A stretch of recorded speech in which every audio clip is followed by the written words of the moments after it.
30th, 2024 meeting of the Planning Board. First, we'll take a roll call to introduce board members and staff. Josh Ames. Here. Kate Wynn. Here. Chris Path. Here.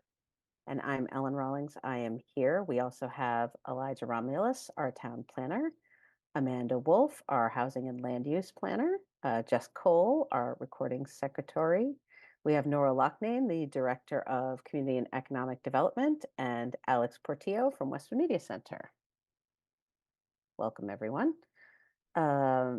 This meeting is recorded by Westwood Media Center and broadcast live on local cable television Comcast Channel 6 and Verizon Channel 42. Meetings are also live on the Westwood Media Center's YouTube channel. If you're interested in joining the meeting via Zoom, you can find the login directions in the Planning Board meeting notice that is posted to the calendar section of the town's webpage at https://www.townhall.westwood.ma.us/. We will begin the meeting with only the board members and staff unmuted and on video. As the chair recognizes individuals to speak, we will unmute them. Board members may choose to mute themselves when they are not speaking in order to minimize background noise. For applications, the chair will first invite the applicant to address the board and give a presentation summarizing what is being requested. Board members receive the application materials prior to the meeting and will have reviewed them. Board members may ask questions during and following the presentation. Staff and outside experts will provide comments to the board. If the issue includes a public hearing, the board will then proceed to the public comment portion of the public hearing, and I will restate the instructions. In this remote meeting format, residents and guests may participate in several ways. Attendees should raise their hand and wait to be unmuted and recognized to speak over the Zoom meeting application or from a telephone dial-up. We will be able to hear you but not see you. Additionally, comments may be submitted by email or regular mail prior to the meeting. When we come to that part of the meeting, I will remind everyone of the process. Following the public comment portion, the board will deliberate and make a decision or continue the hearing to a specific future date. All remote meetings require that votes be taken by roll call. When a motion and a second has been made, the chair will ask if there's any further discussion before proceeding to a roll call vote and will then restate the results of the vote. Okay, Elijah, do we have any changes to our agenda this evening? We do not. All right, then our first agenda item is 141 Woodland Road, proposed modification of environmental impact and design review, EIDR approval and consolidated earth material movement, EMM approval for NSTAR Gas Company, DBA Eversource Energy at 141 Woodland Road to approve revised landscape plan. Do we have anyone from the applicant here? We do not. However, they have submitted if you would like, I can overview it. That'd be great. Thank you. Yes, so the applicant had submitted a modification to a site plan that was previously approved. They had installed some landscaping for screening. Originally, they had gone with Eastern red cedar. They were installed and they didn't make it through the season. So at the time when the applicant was trying to replace them, the only available tree was the Eastern white cedar. And so they went ahead and installed those. And so this proposal is to subsequently get the modification request. And I don't see any issue with it from a staff point of view. There is a suggestion for some conditions if the board is to approve, and one of the conditions is to actually review and do a site walk, make sure that the installed trees are actually where they should be, and in the event that some of them have died out, then the applicant is to replace them and maintain the site in perpetuity. Thank you. That all sounds very reasonable to me. Do any board members have any questions or comments about this particular application? Chris? Thanks. Elijah, just a question. You said, are these already planted? Sorry. Yeah, yes, they're already Okay. planted. All right. So they are, okay. All right. Sorry. Question withdrawn. They're already in the ground. No worries. Anyone else have any questions or comments?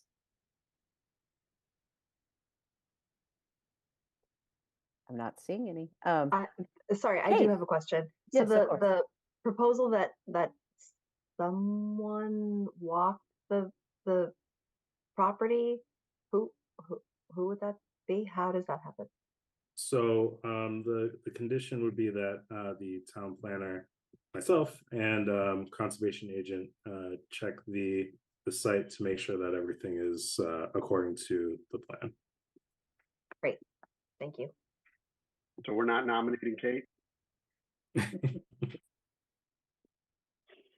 It is one of my fitness goals for the new year, so I just wanted to see if I could like take advantage, but no. Okay, great. Any other questions or comments? I personally think that's fine. I'm supportive of the conditions you're suggesting. I think they make sense. And while an eastern red cedar is my favorite tree, I understand that an eastern white cedar is a acceptable substitution, and they tend to be really hardy too. So hopefully these replacement trees will survive. And this was not a public hearing. But I will throw it out there if anyone else from the public has anything they would like to say. Please enter it in the Q&A or raise your hand. Not seeing any. If there's no further discussion or questions, I'm happy to entertain a motion at this time.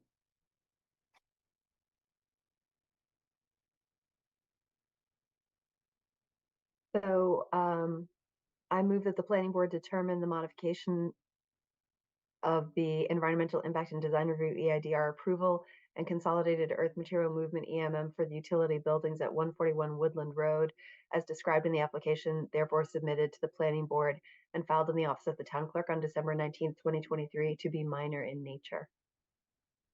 Second. I have a motion and a second. Any further discussion? Seeing none, I'll take a roll call vote. Kate. Aye. Josh. Aye. Chris. Aye. I vote aye as well. Motion carries. Now I would entertain a motion for the actual modification. I move that the planning board grant a minor modification of the environmental impact and design review EIDR approval and consolidated earth material movement EMM for the utility buildings at 141 Woodland Road as described in the application, therefore submitted to the planning board and filed in the office of the town clerk on December 19th, 2023, subject to the following conditions. 1. Except as modified by the conditions and findings hereof, the project shall comply with the project plans in all respects, and the applicant shall pursue completion of the project with reasonable diligence and continuity. 2. If the project or any condition imposed in this decision requires any other permit, license, or other approval from any board or commission or any agency of the town of Westwood or other regulatory agency of the Commonwealth or the federal government, the applicant shall make an appropriate application for the same and shall obtain all required approvals prior to the start of any work. If any condition of such permit, license, or other approval from any other board, committee, or agency is inconsistent with this decision, the applicant shall make application to the planning board for an amendment to this decision, and the planning board shall consider such application in accordance with the requirements of MGL Chapter 40A, subsection 9, and all applicable planning board rules and regulations. 3. Any proposed alterations, modifications, deletions, or changes to the environmental impact and design review EIDR approval and consolidated earth material movement EMM shall be requested in writing to the town planner and building commissioner prior to implementation. Proposed alterations which are considered de minimis by the building commissioner may be accepted as a note to file. Proposed alterations which are considered minor by the building commissioner shall require the filing of an application of modification of said approval for review by the planning board at a publicly posted planning board meeting. Proposed alterations which are determined to be major by the building commissioner or by the planning board shall be considered by the planning board as a formal amendment to the approval and will require a new public hearing before the planning board. Number 4, all project-related construction activities shall comply with the timeframes set forth in the town's general bylaws, chapter 292, for noise and construction, which allows such work Monday through Saturday between the hours of 7 a.m. and 7 p.m. and Sunday between the hours of 12 p.m. and 7 p.m. 5, applicant shall promptly repair any damage which applicant causes to sidewalks, street pavement, signs, or other fixtures or features within the public right-of-way, after obtaining permission from the town. Such repairs shall be performed to Town of Westwood standards. 6, all landscaping approved herein shall be installed at the earliest possible date, but only during the spring growing season, running from April 15th through June 15th, or during the fall growing season, running from September 15th through November 15th. Any plantings that do not survive shall be replaced in kind in perpetuity at the property owner's expense. 7, the applicant will schedule a site walk with the town planner and conservation agent between April 15th and May 15th, 2024, in order to review whether or not plantings are in place. Applicant to make any additional plantings or replacements based on said review. Second. Sorry, I was muted. I have a motion and a second. Any further discussion? Seeing none, I will take a roll call vote. Josh, Aye. Kate, Aye. Chris, Aye. I vote aye as well. Motion carries. All right. Next on our agenda is Uh, 10:50. Yes. Sorry. Oh, sorry, right. Sorry, go ahead. It looks like we skipped over the A&R plan. Oh, I'm sorry. Maybe my agenda's out of order. You mean 909 High Street? Correct. Oh, interesting. I'm looking at the packet and 909 High Street was number 3 and 1054 was number 2, but that is fine. All right, correction. The next agenda item is 909 High Street. Consideration of proposed approval not required A&R plan for 909 High Street continued from January 9th, 2024. All right, do we have anyone from the applicant's team here this evening? I don't see anyone. Yes, so Mr. Sullivan was made aware of the meeting. However, I can do an overview for the board if that is all right with you. Yes, thank you.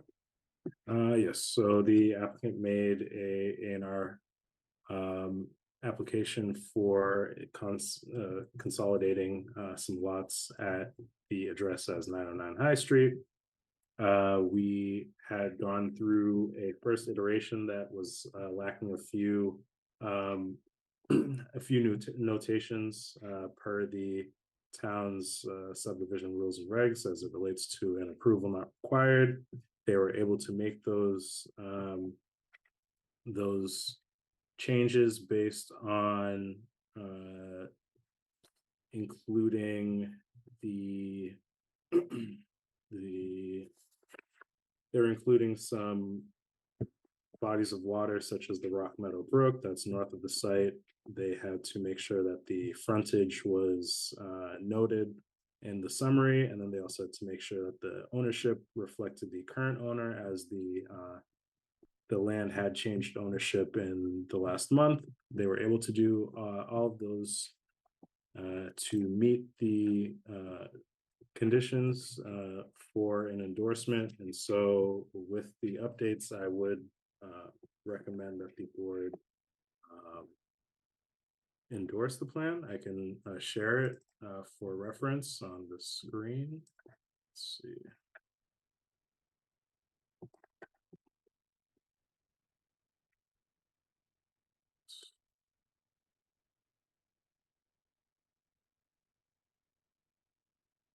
So we have it here.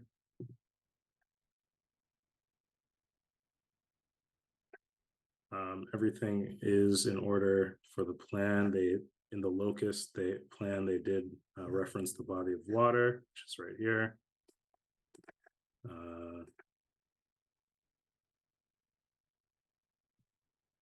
They noted the entire frontage for the site, which is indicated right here. And they also noted the change in ownership, which is for a Mr. Todd Sullivan. And so they're taking the current lots, which are indicated in the dotted line, and are turning into one complete lot.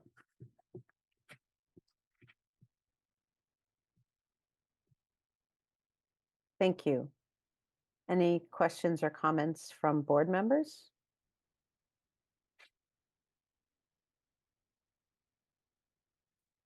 I'm not seeing any.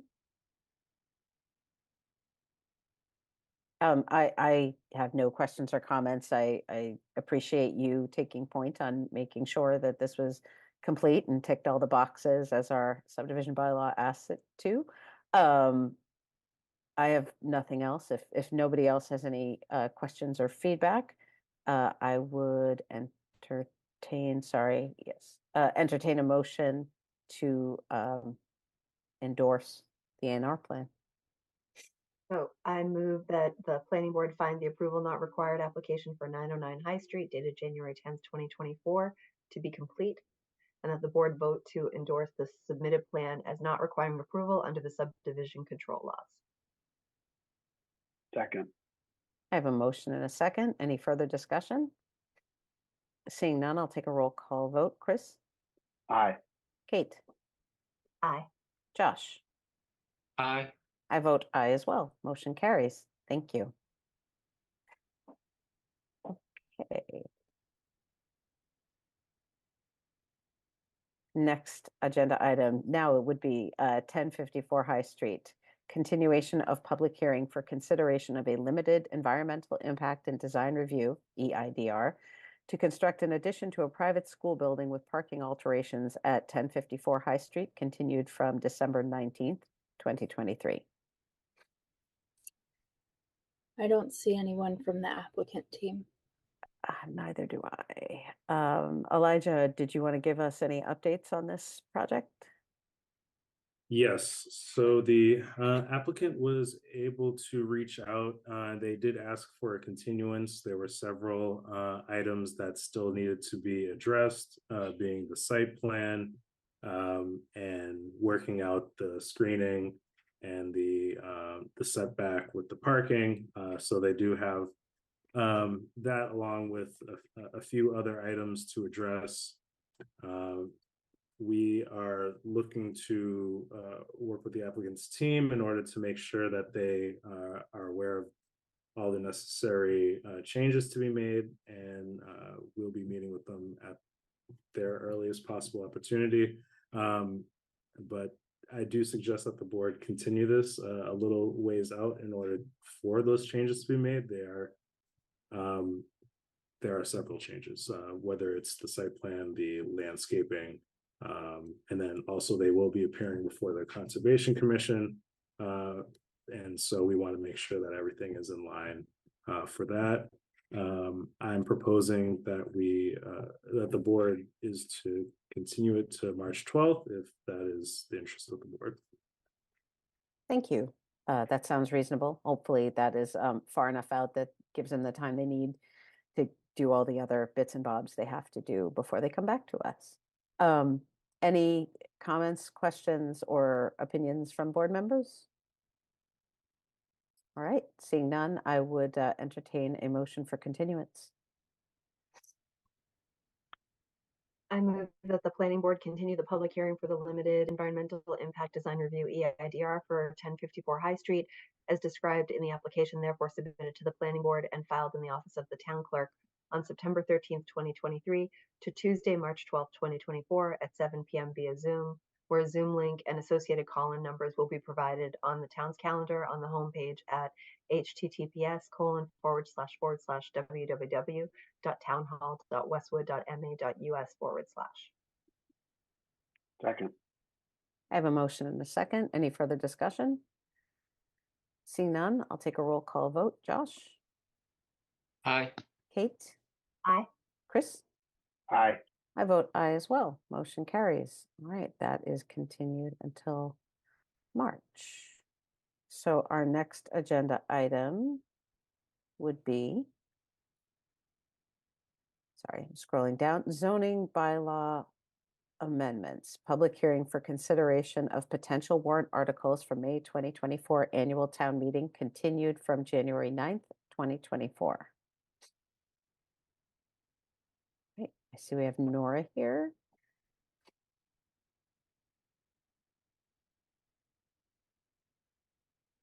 Hi, Nora. So you have 7 articles, and I think the best way to handle this hearing is to first go through all the articles other than the Mumford District article, just to make sure you don't have any other changes or comments that you want to make after the hearing on January 9th. I think the way we left things, that there were no issues, but I'm happy to go through those again. That's the easiest way to do it. Let me just call up screen here.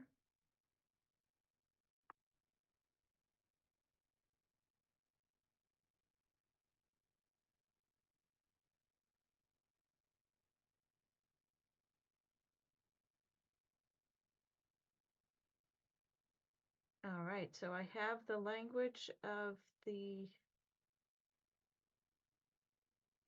bigger. The language for all the articles. Let me jump ahead to article number 2. So article number 2 is the zoning bylaw and zoning map amendments relative to wireless communication facilities. So I shared with you the draft language as of the last meeting. This article would do 2 things. It would allow for wireless communication within the University Avenue district, and it would allow potential additional properties to be selected that could be added to the map to allow wireless communication. In the case of those second properties, no properties have been identified yet. We're still working with public safety officials on that. The reason to add other properties that could have wireless would be to improve emergency communications. So I'm still working on that, but I do have the language for the bylaw as it's written so far. So in the University Avenue area, there would be 2 types of wireless that would be allowed: rooftop wireless and monopole wireless. The rooftop wireless would be very similar to everywhere else in town, where you can have rooftop wireless no higher than 10 feet. One thing that would be a little bit different here is that it would be required that it would have to be in stealth canisters, so no visible open antennas. For the monopoles, there could be up to 2 monopoles, and the monopoles could be up to 120 feet high, no more than 36 inches in diameter, and they would have to be flagpole style stealth monopoles. So other than identifying additional parcels outside of University Avenue mixed use district that could be eligible, there have been no changes since you met on January 9th. Does anyone have any requests for changes to that article? Nora, are we assuming that the selection of parcels will guarantee separation between 2 poles? Or do we have a minimum or a feet requirement? No, so you would review proposals as you get them. They could be poles right next to each other like we see at Glacier Drive, or they could be at either end of the district. It would really be dependent on the need for poles and the companies that were interested in installing them. At Glacier Drive, we had 1 pole for many years that had 3 carriers on it, and then there was an increased need for more carriers, and now we have 2 poles there, and I think altogether we have 6 carriers. Okay. So it's a little hard to anticipate what would be needed at University Avenue if a monopole is even needed. So far, we don't have any proposals from anyone looking to add a monopole. We do have the proposal for Verizon to add rooftop antennas to the roof of Gables, and we've heard from another wireless carrier that's interested in putting antennas on the roof of the hotel. Those are the only ones I've heard of so far. So this would give you the flexibility if there's a need and someone wants to put up a monopole, up to 2 monopoles anywhere in the district. They'd have to come to you and you'd have to review them the same way you review any monopoles. When you said hotel, you meant the Marriott, not the hotel we Yes, approved the but hasn't been existing, built? right, the existing Marriott Hotel, yes. Okay. All right, and if there are no other questions, by your meeting on the 13th, and hopefully well before that, I'll have a list of the proposed parcels for you to consider for elsewhere in town, outside of UAMUD. All right, Article 3 as zoning bylaw amendments relative to definitions. This one proposes new definitions or revised definitions for building height. The revision there is just to add illustrations. A revised definition for lot width. That used to say the minimum distance between the side lot lines at all points between the front lot line and the nearest point of a principal building. And the building commissioner has asked us to revise it so that it reads the minimum distance between the side lot lines at all points between the front lot line through the extent of the required front setback distance. There's also a proposed change to rear yard. There it was simply cleaning up this word line to lines. Another one, a detached accessory structure. This is a new definition. There's none currently in the bylaw. The new definition for detached accessory structure is a structure which is not physically attached to any primary structure on a property, is located remotely from that structure, and is self-supporting, freestanding. The use of an accessory structure shall not be dependent upon the primary structure, and physical access must be independent. For example, a deck which is not connected to a house but can be accessed directly from the interior would not be considered a detached structure. And then there's also a definition for retaining wall height. And this one has an illustration to go along with it. Retaining wall height is defined as a retaining wall's height is determined from the bottom of the footing or lowest level of constructed support to the top of the wall. In the case of 2 or more terrace-style walls, if the distance between walls is less than twice the height of the lower wall, they are considered the same wall structure. If the separation distance is more than twice the height of the lower wall, they are considered as separate walls structures. See illustration. Then the illustration right here shows how you measure the height of each wall and the distance between them.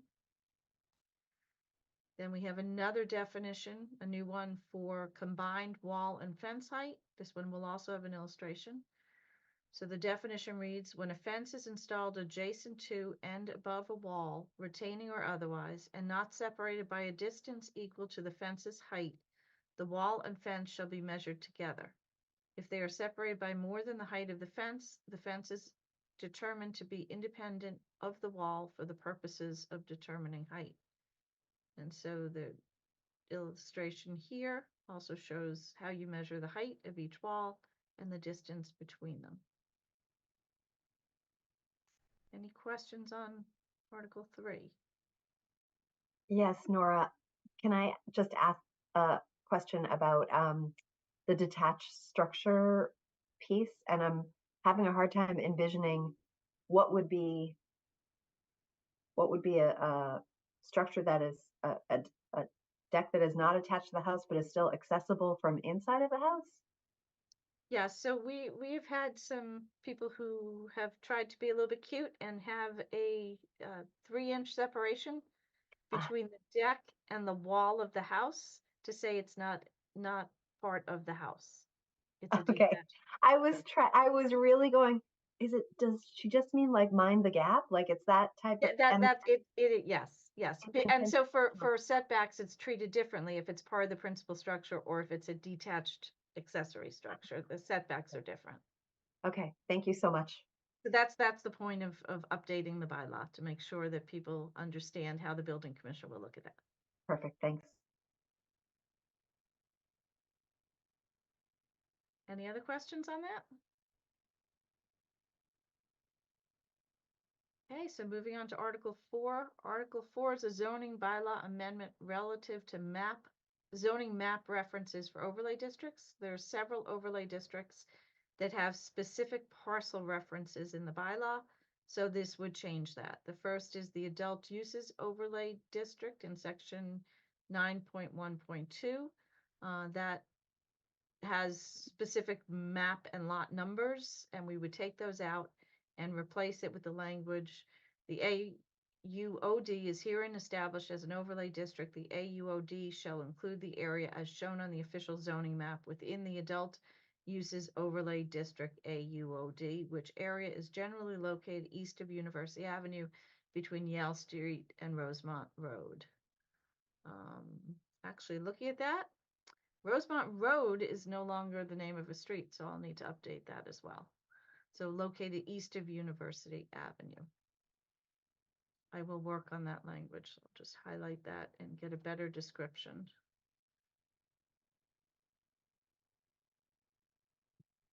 Then we have the wireless communication overlay district, similar situation where there were several different parcels that were listed. And now it will say the wireless communication overlay district is herein established as an overlay district. The wireless communication overlay district shall include all land within the administrative research office, highway, business, industrial, and industrial office districts, as well as other specific parcels shown on the official zoning map within the wireless communication overlay district. So we will just rely on the map to lay out all of these properties. And all the properties that we're taking out of the bylaw, they're already listed on the map. And then the last one was substance rehabilitation facility overlay district. The way it reads now, it has 5 specific parcels. Those are all shown on the map. We'll change the bylaw to read the substance rehabilitation facility overlay district is herein established as an overlay district. The SRFOD shall include the area shown on the official zoning map within the substance rehabilitation facility overlay district SRFOD.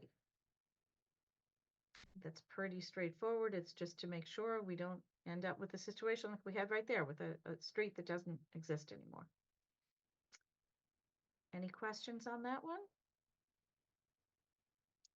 All right, Article 5 is the simplest article overall. This is related to accessory apartments, which is section 8.5 of the zoning bylaw. Right now, that section is written with the term floor area. Accessory apartments have to be generally between 500 and 900 square feet, or there's a percentage of an existing size of a home that you can use. But right now it just says floor area. The building commissioner, since accessory apartments were first allowed in Westwood, has always considered that the gross floor area, not the net floor area. And so we're clarifying by adding the word gross to the bylaw. The next article, Article 6, is a general bylaw amendment relative to solid waste. This one would add temporary construction dumpsters to the general bylaw if board members think that's necessary. Now, I think you all received copies of the Board of Health regulations that were recently updated to look at and see if you think that's sufficient or if this article is necessary. Does anyone have any thoughts on that? I mean, directly related to the amendments from the health department, I didn't find it encompassing of what this says, and maybe I misread it, but I don't know, anybody else?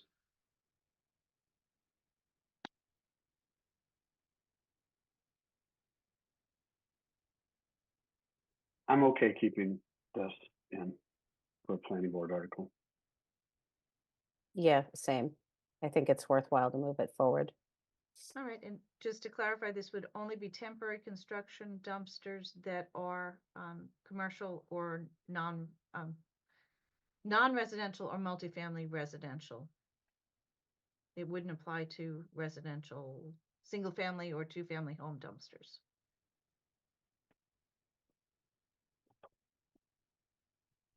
All right, and that, so that is clarified with the addition to section 3.4.2.3, where it says notwithstanding the above, a temporary dumpster associated with a non-residential or multifamily residential property shall not require integral cover, enclosure, or screening, but shall be covered by a securely fashioned impermeable tarp or other means sufficient to prevent the discharge of contaminated runoff or leachate into the soil, groundwater, or surface water. All the other requirements are pretty much the same. You have to maintain them, you have to keep them clean, you have to keep them covered, but they obviously wouldn't have to have permanent screening or landscaping. And then under maintenance, we specifically add in all waste and or recycling containers, including temporary construction dumpsters associated with a non-residential and multifamily residential property shall be in good condition, free of damage, et cetera, et cetera. Is that acceptable as written, or is there anything else you'd like added to that? I have nothing to add to that. Nor do I. Nothing from me. Great. Article 7, housekeeping. Still haven't found anything, so I think it's safe to remove this article. And if something turns up, it must be so obscure that we won't have to worry about it for at least a year. So I'd recommend the board skip Article 7. You said this was the first year that we haven't had a housekeeping? Yeah, in quite a while. At Yeah, least I'm trying to at least remember 10 that. years. Yeah, at least 10 years. We've always found something, but maybe we're just too busy to do a thorough job looking. I don't know. But usually the housekeeping errors come up. There's usually a question from a resident or a contractor or the building commissioner that identifies an error somewhere in the bylaw, and that just hasn't happened. All right. Seems like we're breaking a tradition or something. It's a good thing to break. One less article. So I will get rid of that one. And then we can go back to Article 1, which is the Mumford article, and that's the one that you'll be spending the most of your time on tonight. So at the hearing on the 9th, we went through the language of how this would change the Mumford bylaw that we have now. The main change is that instead of having just a Mumford mixed-use multifamily residential overlay district, we will have 4 of them. And we're calling them Mumford 1, 2, 3, and 4. Mumford 1 would be a low-density overlay district, which would allow density up to of 15 units per acre. Mumford 2 would allow density of 20 units per acre. Mumford 3 would allow density of 35 units per acre. And Mumford 4 would allow density of 15 units per acre, but would have mandatory ground floor residential uses. And there are just some minor changes to the bylaw to codify that. Sorry, Nora, hold on. Did you say ground floor residential? Oh, sorry, ground floor commercial. If I did, I misspoke. Ground floor commercial uses. Yes. That's what I thought we wanted to do. Yes, in Mumford 4, yes, ground floor commercial, upper story residential. Okay. And then we make it clear that you still can get either a Mumford EIDR approval or a Mumford special permit approval. The Mumford EIDR approval would be permissible if if an applicant was trying to propose a number of units that meets the density requirement. If they wanted to exceed the density requirement, they could only do that through a special permit. The uses permitted do not change, but we have just put them into 2 categories. Mumford 1, 2, and 3 would have all the general uses you're allowed. Mumford 4 would have those uses, except they would have upper story residential only. So while the first one has multifamily residential uses. The second one only has upper story residential uses. And I believe all of the other uses are the same. Then residential density allowances. This is the section that explains the difference. Mumford 1 and 2 is 15 units per acre. Mumford 1 and 4 are 15 units per acre. Mumford 2 is 20 units per acre. Mumford 3 is 35 units per acre. And then the section that says multifamily residential dwelling units at a density exceeding 15 units per acre in Mumford 1 or 4, exceeding 20 units per acre in Mumford 2, or exceeding 35 units in Mumford 3 would require a special permit. And it also notes that in the case of a special permit, a fiscal analysis is required. So that's exactly the process we went through with the one application we had for 22 Everett Street. Nora, can I ask a question? Mm-hmm. And we have 5 units per acre separating 1 and 2, and then we go to 15 units per acre from 2 to 3. Do you foresee any issue where that might be a problem to jump 15 from as opposed to 5 from 1 to 2? No, I don't think it's a problem. I think that they're very similar. So I don't know if an applicant might be more or less likely to propose an increased density, say in Mumford 1, where 15 units per acre is allowed. Do you think it's likely that someone would come in with a proposal for 20 units there and need a special permit, or would they look to the land that's zoned for 20 units? I don't see that it makes any difference. The density is necessary to calculate how many units could be achieved for the purposes of meeting the MBTA communities law. You could consider if you're not happy with 20 units per acre, you could go up to 25. So 15, 25, and 35, which wouldn't be unreasonable. I think the reason that we set 20 was because that was less than what was approved at 22 Everett Street. 22 Everett Street was about 23 units per acre. If you went up to 25, it would be just a little bit higher. So I think that's okay. why that number, but I don't anticipate a problem with it. Okay, I just didn't want it to become zone 2, that zone that no one ever utilizes, or zone 1 is something no one ever utilizes. I don't know. I wanted to make sure that we were laying out the zoning properly so that we were attracting the right projects in the right location. That's all. Yeah. I guess. So I think a lot of it will have to do with what parcels you put into what districts. So, if you only so far, I think most of the recommended proposals, there were only either 2 or 3 parcels that were proposed for Mumford 2, and those were the Everett Street parcels. So if there's no additional land added to them, then it's a moot point. Yeah. Exactly. Okay. Okay. Sorry to interrupt. No problem. Then there's just more language about that fiscal analysis and what it would entail. And just updating the section 9.9.15.1 to talk about a special permit allowing different densities. So it used to just say 15 units per acre. Now it says 15 units per acre in Mumford 1 and 4, 20 units per acre in 2, or 35 units in 3. So just very, very minor text changes, and all just to effectuate the changes you're making with the 4 different districts. So then what we would do here in this portion of the bylaws, we would list out the parcels that you would include. So this draft simply shows the parcels that there seems to be general consensus on so far. But this is just a draft version for us to discuss further tonight. So the easiest way to discuss that is by looking at first a spreadsheet that shows different parcels that board members seem to agree on, or a number of board members seem to agree on.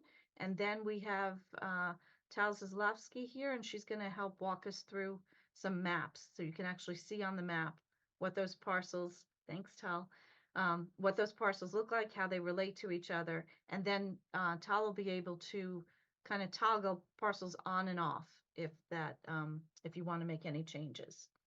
So this map was created with what I thought was three, all parcels that three or four members of the board considered appropriate. 3, 4, or in some cases, I think, yeah, actually 5.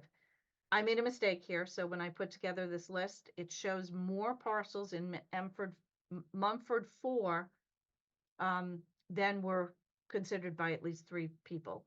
So I had looked at I had taken an old spreadsheet and I did a search on that, and I didn't see that it was color coded differently. So that was Phil's old spreadsheet that had some of the Mumford 4 parcels. They were listed as disagreeing, but they didn't come up in a color code when I got when I pulled the parcels from there. So when we get to Mumford 4, we can go through that and decide which of those parcels you want to leave on and which you want to take off. So why don't we start with the Mumford 1 parcels? There were several parcels in the University Avenue area, so why don't we zone in on those that the majority of board members seem to be in favor of. There were, well, let's start, 3 members recommended in favor of those 2 parcels right there, 2619 and 2618. And those 3 members were Kate, Phil, and Chris. Then we have One University, and that one also had 3 members. Kate, Phil, and Chris were recommending in favor of adding that to the district. Moving down, we have, this is the Gateway Park, and that one was recommended by 4 members, Ellen, Kate, Phil, and Chris. Then we have the Brigham and Women's parcel. That also was recommended by Ellen, Kate, Phil, and Chris. Next to that, we have the Enabling Park, also recommended by Ellen, Kate, Phil, and Chris. And in front of that, the Makita Building. And that's also Ellen, Kate, Phil, and Chris. So there's general consensus on those parcels, except for the ones all the way up on Blue Hill Drive. But these ones right here in University Avenue, University Station, there seems to be general consensus. And then moving down, there are a couple of more parcels that fit the same category. This one is the Bridges facility. That was on the list submitted by Ellen, Kate, Phil, and Chris.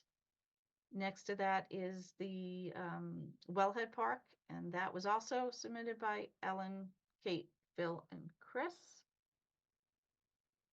And I believe that's it for Mumford District 1 in that area of town. But then there was another parcel, the Lamberts parcel, and that one ended up on Ellen, Kate, Phil, and Chris's lists.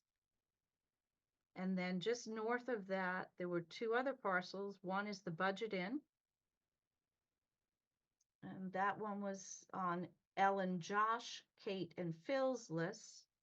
And then the Salvatore Office Building at 8991 Providence Highway, that was on 3 people's lists, Josh, Kate, and Phil. So why don't we start by talking about those properties and how they fit together to form a decent area. Tal, if you could keep the map up, I think it's helpful to look at them on the map to see how they relate together. Specifically, if you look at the ones with the Budget Inn and the Salvatore property, you'll notice that they're both fairly small properties and they're distant from each other. One of the provisions under the guidelines is that we need to have a minimum 5-acre subdistricts. And so you could do that here if you were to consider adding to that the Shell Station and the Dunkin' Donuts. If you included both of those parcels together, they would form a single district. It would still be under 5 acres, but it would be closer than either of those parcels together. I think you'd get about 4 acres. There's another parcel I just wanted to point out that's just south of that. It's owned by the state, and it's used as a highway facilities salt storage structure. Tal, that is right, if you could see, right, yes, right there, that parcel. You might want to also consider whether that would be appropriate for Mumford 1 district. It would be excluded from being counted towards the 50 acres because it's state-owned land, but you would be able to achieve the minimum 5-acre district by including that. Sorry, Nora, if I can interrupt for a second. You can also annotate. You have an annotation tool that if you will prefer to point to some parcel that you would like me to go to. So please let me know. Okay. All right, if you could zoom into the University Avenue section again, that had a lot of parcels Nora, in the. sorry, before you leave that area, if we were to include the parcel owned by the state, does that then connect those two separate pieces? Does it touch both pieces and give us, or It do we still does. have to include this? Okay.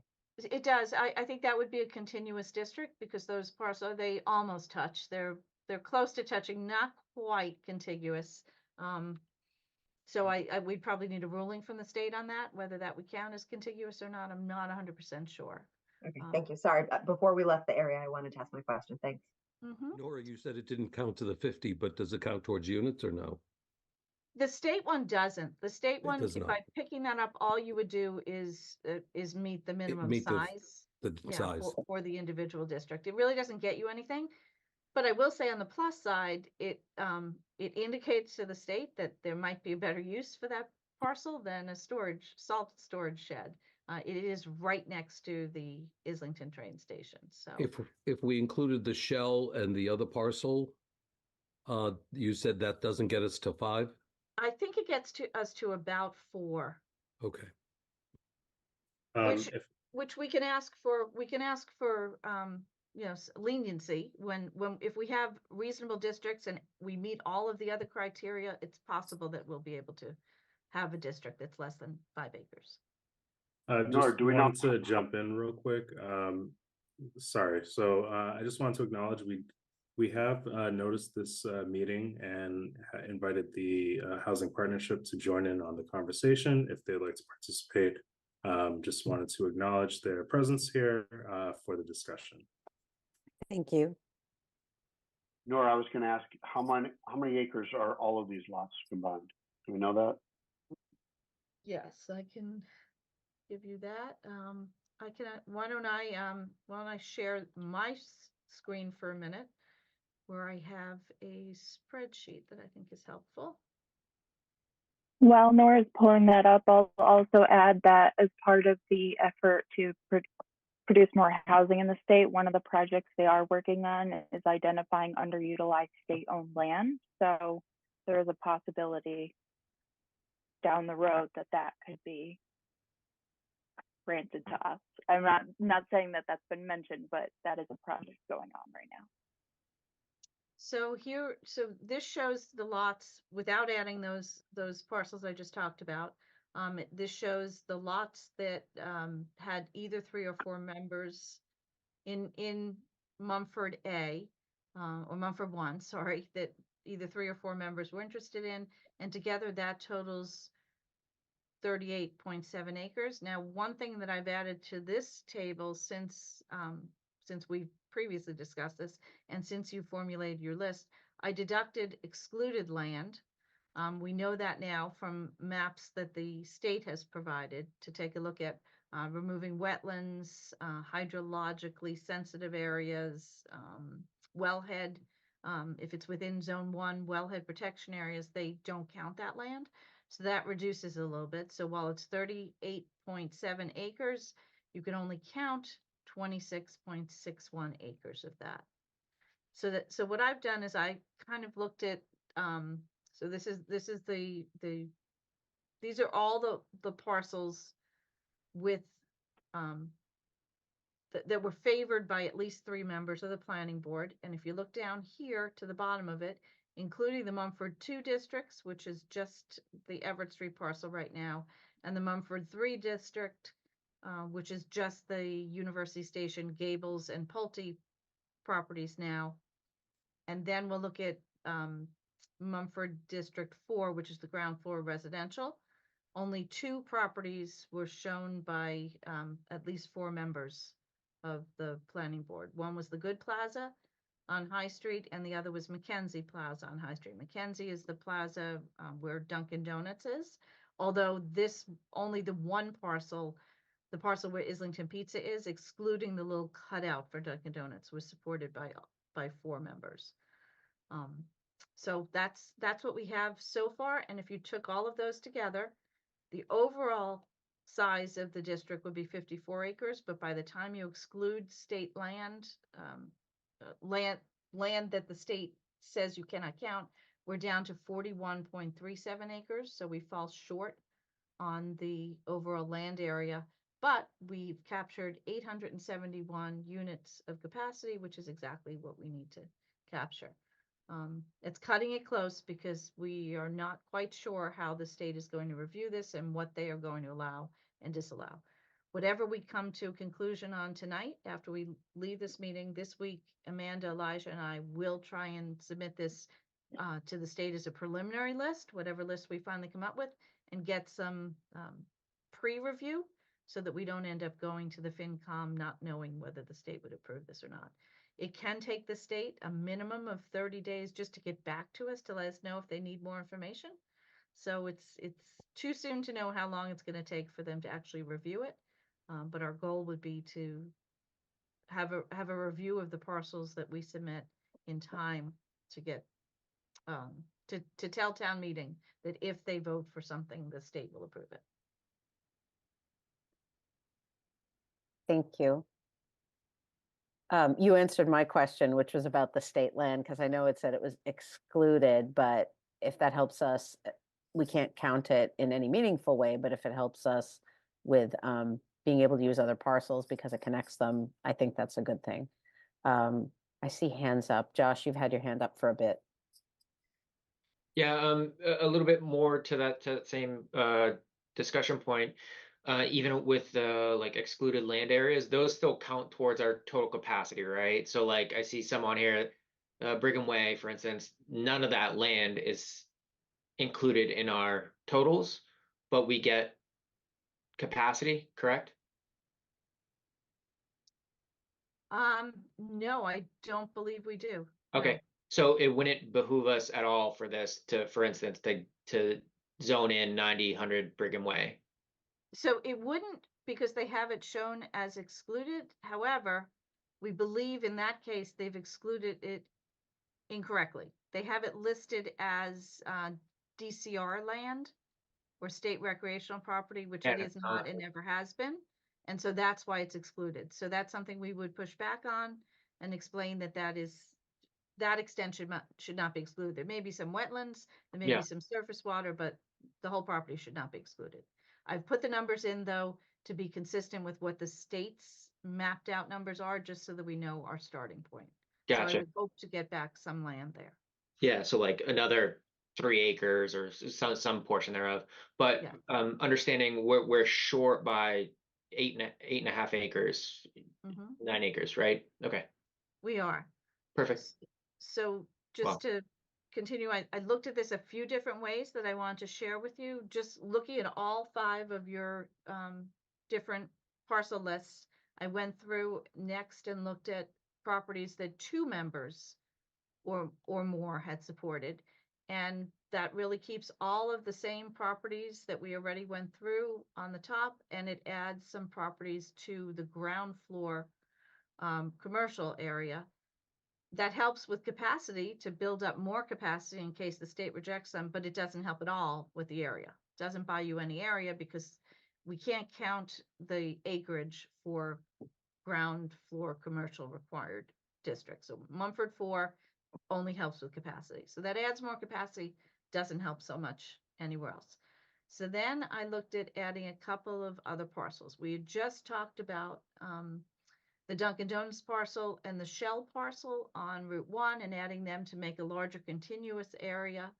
If we did that, we'd pick up both their land area. They're small, but we'd pick up their land area.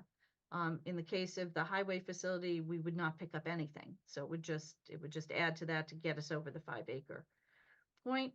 And you can see the bottom line there, that adds a little bit, but we're still not at 50 acres.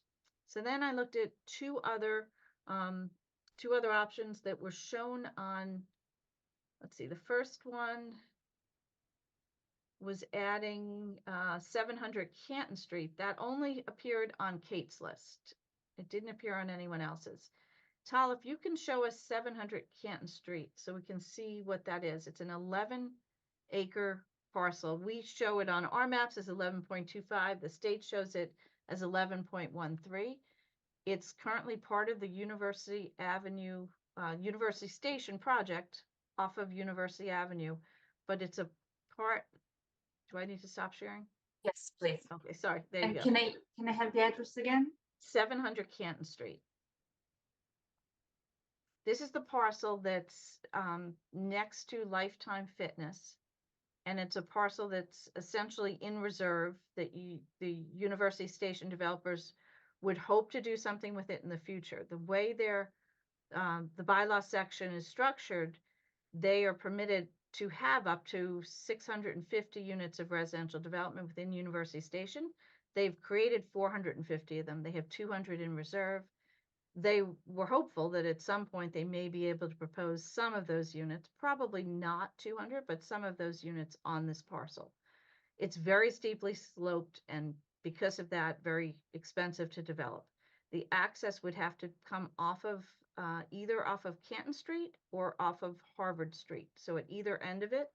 And I don't know, can you toggle on contours, or is that not possible there? I can toggle in another place. Just 1 second. It will just take a second to load. Sure. I wasn't thinking we need that, but in this one parcel, it might be helpful for you to see how the land lays out. It's a very, very difficult parcel to develop. And Nora, while we're waiting for that to load, that's part of University Station. So would that still be subject to the development agreement? Yes, it would. Okay. Yes, it would. Right. Thank So you. just like Makita or Brigham and Women's, it would all be subject to it. So I don't know if you can read that, but the numbers go from roughly 49 feet on the right side of the property, 52 right there, 54, 52, and it goes up to 132 feet on the left side. It is a tremendously steeply sloped parcel. The lines are very close together, indicating how steep that slope is. So in order to develop that land, it would take quite a bit of effort. And I think that unless the developer felt that they could get enough units, it might not be worth their while. But it is property that is vacant at present, and its only likely development in the future would be for residential use. So I feel that zoning that for within this district to allow residential use in the future really doesn't have any effect on how the property may eventually be used. So that's Nora, one. Sorry, Yes. is that the location there was talk of a possible auxiliary fire station if needed? There was way back when. It's also a Yeah. parcel that we have control over for a period of 15 years from the date of the first building permit in phase 2, which is the date when the foundation was put in for, or the building permit for the foundation for the hotel was issued. And I think that was in I have to go back and look, but I think it was in late 2014, early 2015. So NED cannot do anything with that parcel yet because we have a potential claim to it if it's needed for an intersection adjustment. University Avenue and Canton Street intersection, there's been talk for many years about whether there's a potential alternative intersection design that could go through there.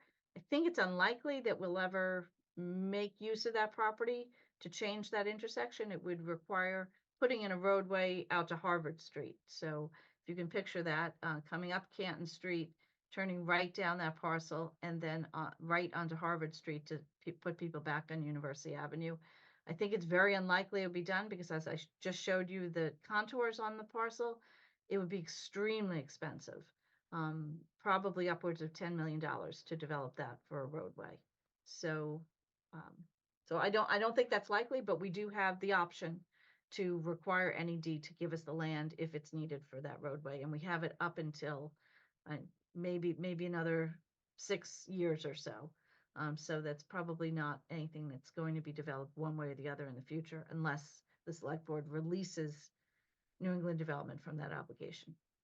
So that parcel's one way you might be able to achieve greater acreage, get closer to 50. Could I share my screen again, Tal, so I can just go over that? And then, Nora, does that help us with, is it going to put us in a good spot on units also? Because that's a good sized parcel. Yes, so what that shows here, and this is a calculation with parcels excluded. And this includes those ground floor residential, but we can pull those out if it makes it easier to look at it without those. Let me just.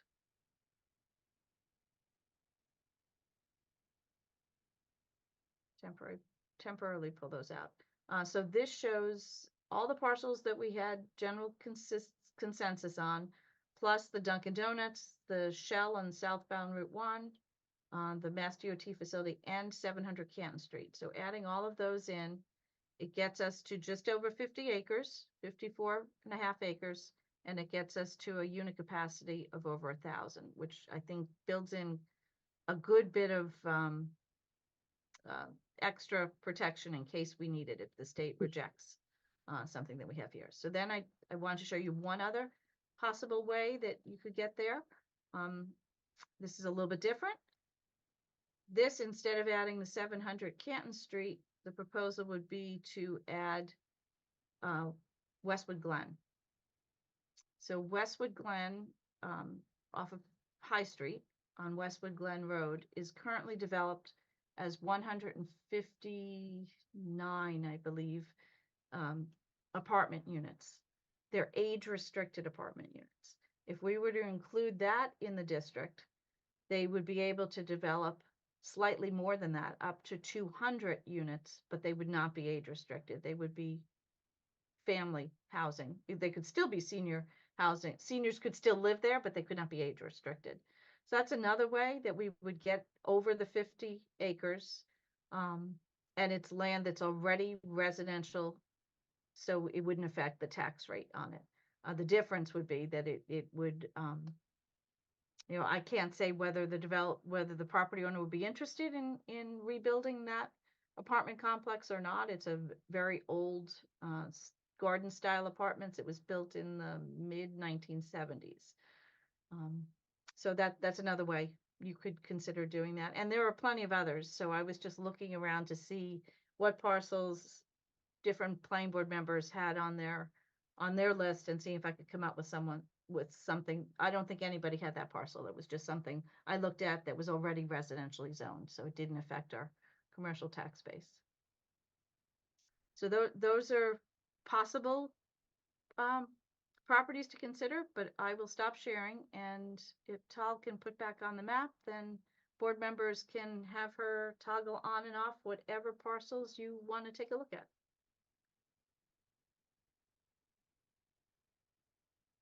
Thank you. The map for me is incredibly helpful, so I appreciate you taking the time to get this all prepared and ready for us for tonight. Would anyone like to go first? Any board members have comments or thoughts that they'd like to share?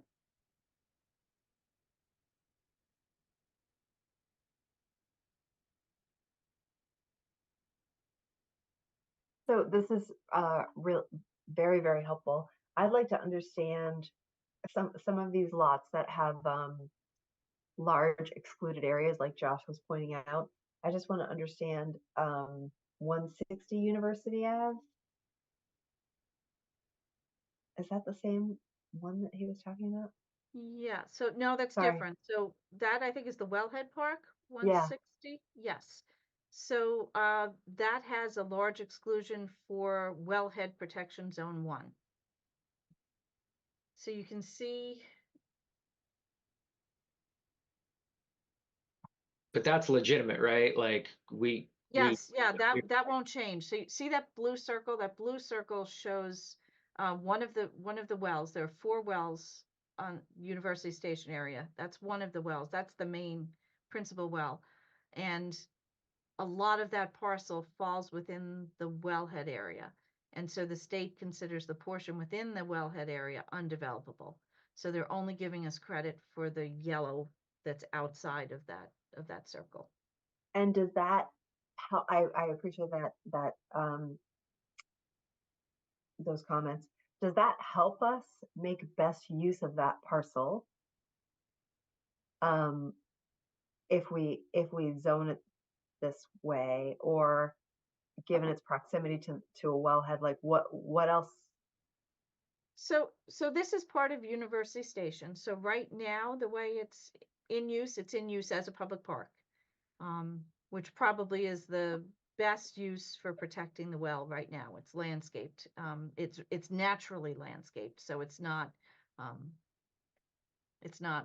something that we need to fertilize, and there could be any potential contamination of the well. So the way it's being used right now is probably the best way, but that doesn't mean that it couldn't be redeveloped, as of all of University Station could eventually be redeveloped, and portions of it that are that we put within the Mumford district could be redeveloped for housing. So in that particular parcel, you just don't get a whole lot of it. Or is it the entire circle that's excluded, or only the dark blue areas that were just highlighted? The entire circle. The So entire that blue circle. that blue is overlaying the other, so it's showing you the parcel and the blue. So if you look at the whole circle, that's the whole circle is excluded. So we lose a good portion of that entire parcel. You do, yes, you do. So when we had it on the spreadsheet, you could see, just go back and look at my numbers there. For 160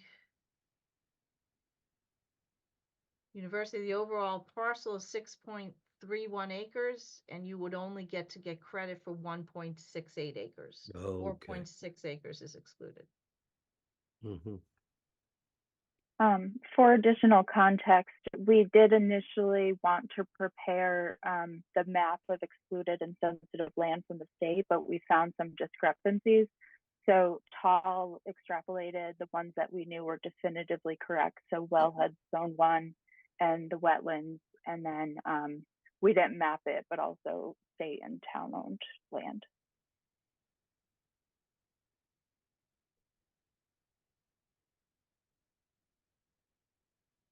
And so you could choose to include that parcel or not. It does get you more than 1.5 acres of land.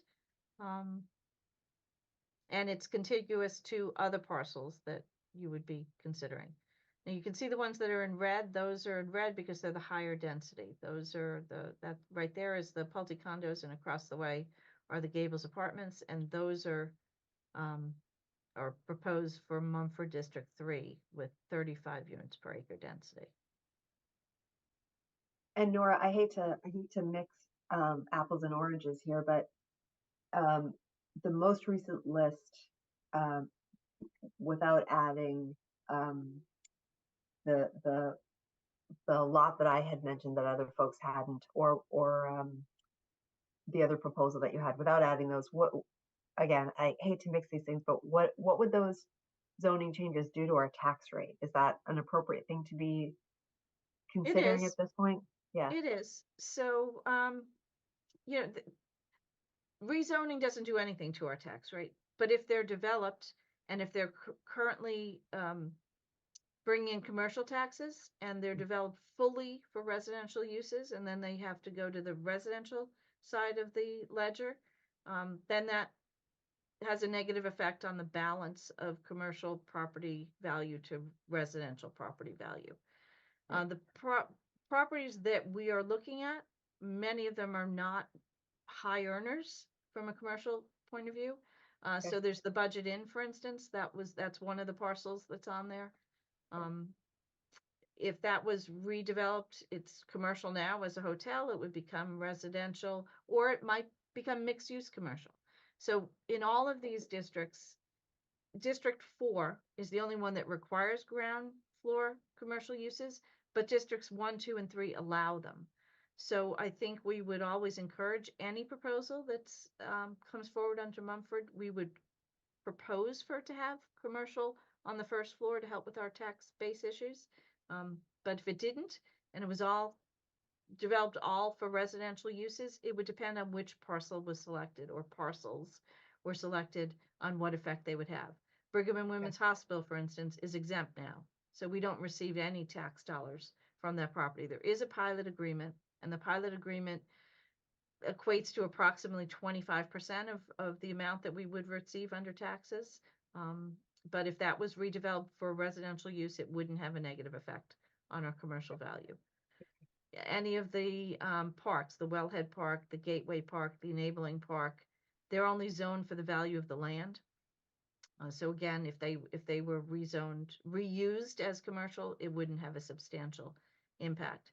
Bridges, that is already residential. So it's memory care facility. That does not come in at a commercial tax rate. That's a residential tax rate. So that would have no effect. Makita would have an effect. Makita is a property that's zoned as a commercial property and constructed as a commercial property. If that was to turn over for residential development, we would see a shift in the balance of our tax rate. Not substantial on the looking at the overall town as a whole, but Yep. we would definitely notice it. Salvatore Capital, Dunkin' Donuts, the southbound Shell station, same with all of them. They're all commercial, so if they switch to residential with no ground floor commercial, we would see a dip. The Cornerstone property also, it's an office building right now. If that switched to residential, we would lose the commercial value unless it had ground floor commercial. And then the two Petrosi single-family parcels, those are zoned for residential now. They would stay residential. You would see an increased residential value of those if they had more units. So at 15% density, those two properties would bring in more tax dollars, but they'd bring them in on the residential end. Nor if I see 700 Canton is commercial, but it's vacant. Yeah, it's vacant. That's exactly what I was going to say. And then the other thing I was thinking, if we thought of including it perhaps in Mumford 2, to give it a higher density, a little nudge up to 20, we really wouldn't lose anything, because if it is developed, it's going to have a higher probably return on the development. True.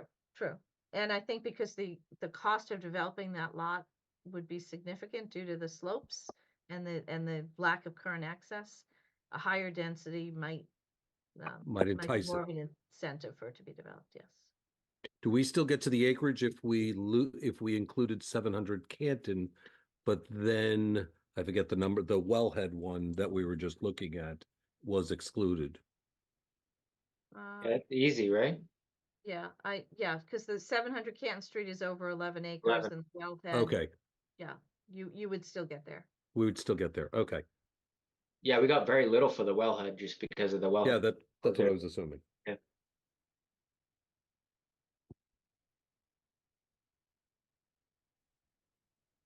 Were there any other parcels that were not on the university side of town that might be suitable that we could look at perhaps? I know we did a little bit in the city center.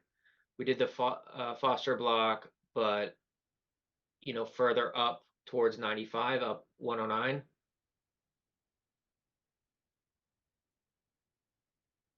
So to the west, Tal, over to the High Street area. So what we're showing here are parcels that are in the local business A district. There's up at the top there's the Good Plaza. The very top one is the Dedham Savings Bank. Then the next one is the Good Plaza. The one after that is Santander Bank. And then these two parcels below here are Perfect Nails and the Stagecoach Plaza. Of all of those, the only one that had support from 3 or more members was the Good Plaza. And I'm sorry, there were 2, the Good Plaza, and then if you go down further south, the Mackenzie Plaza.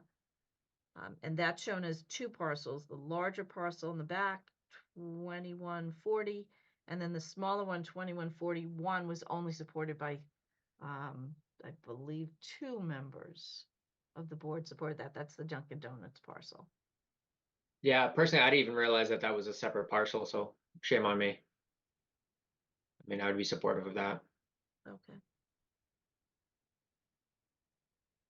But I guess my question was, you know, I see these and I think a lot of us, all of us sort of agree in this area that we'd like to see reinvigoration to some of these plazas and to use the zoning as part of this. I guess A, we were concerned about the non-contiguous zoning for the other area. How are these different?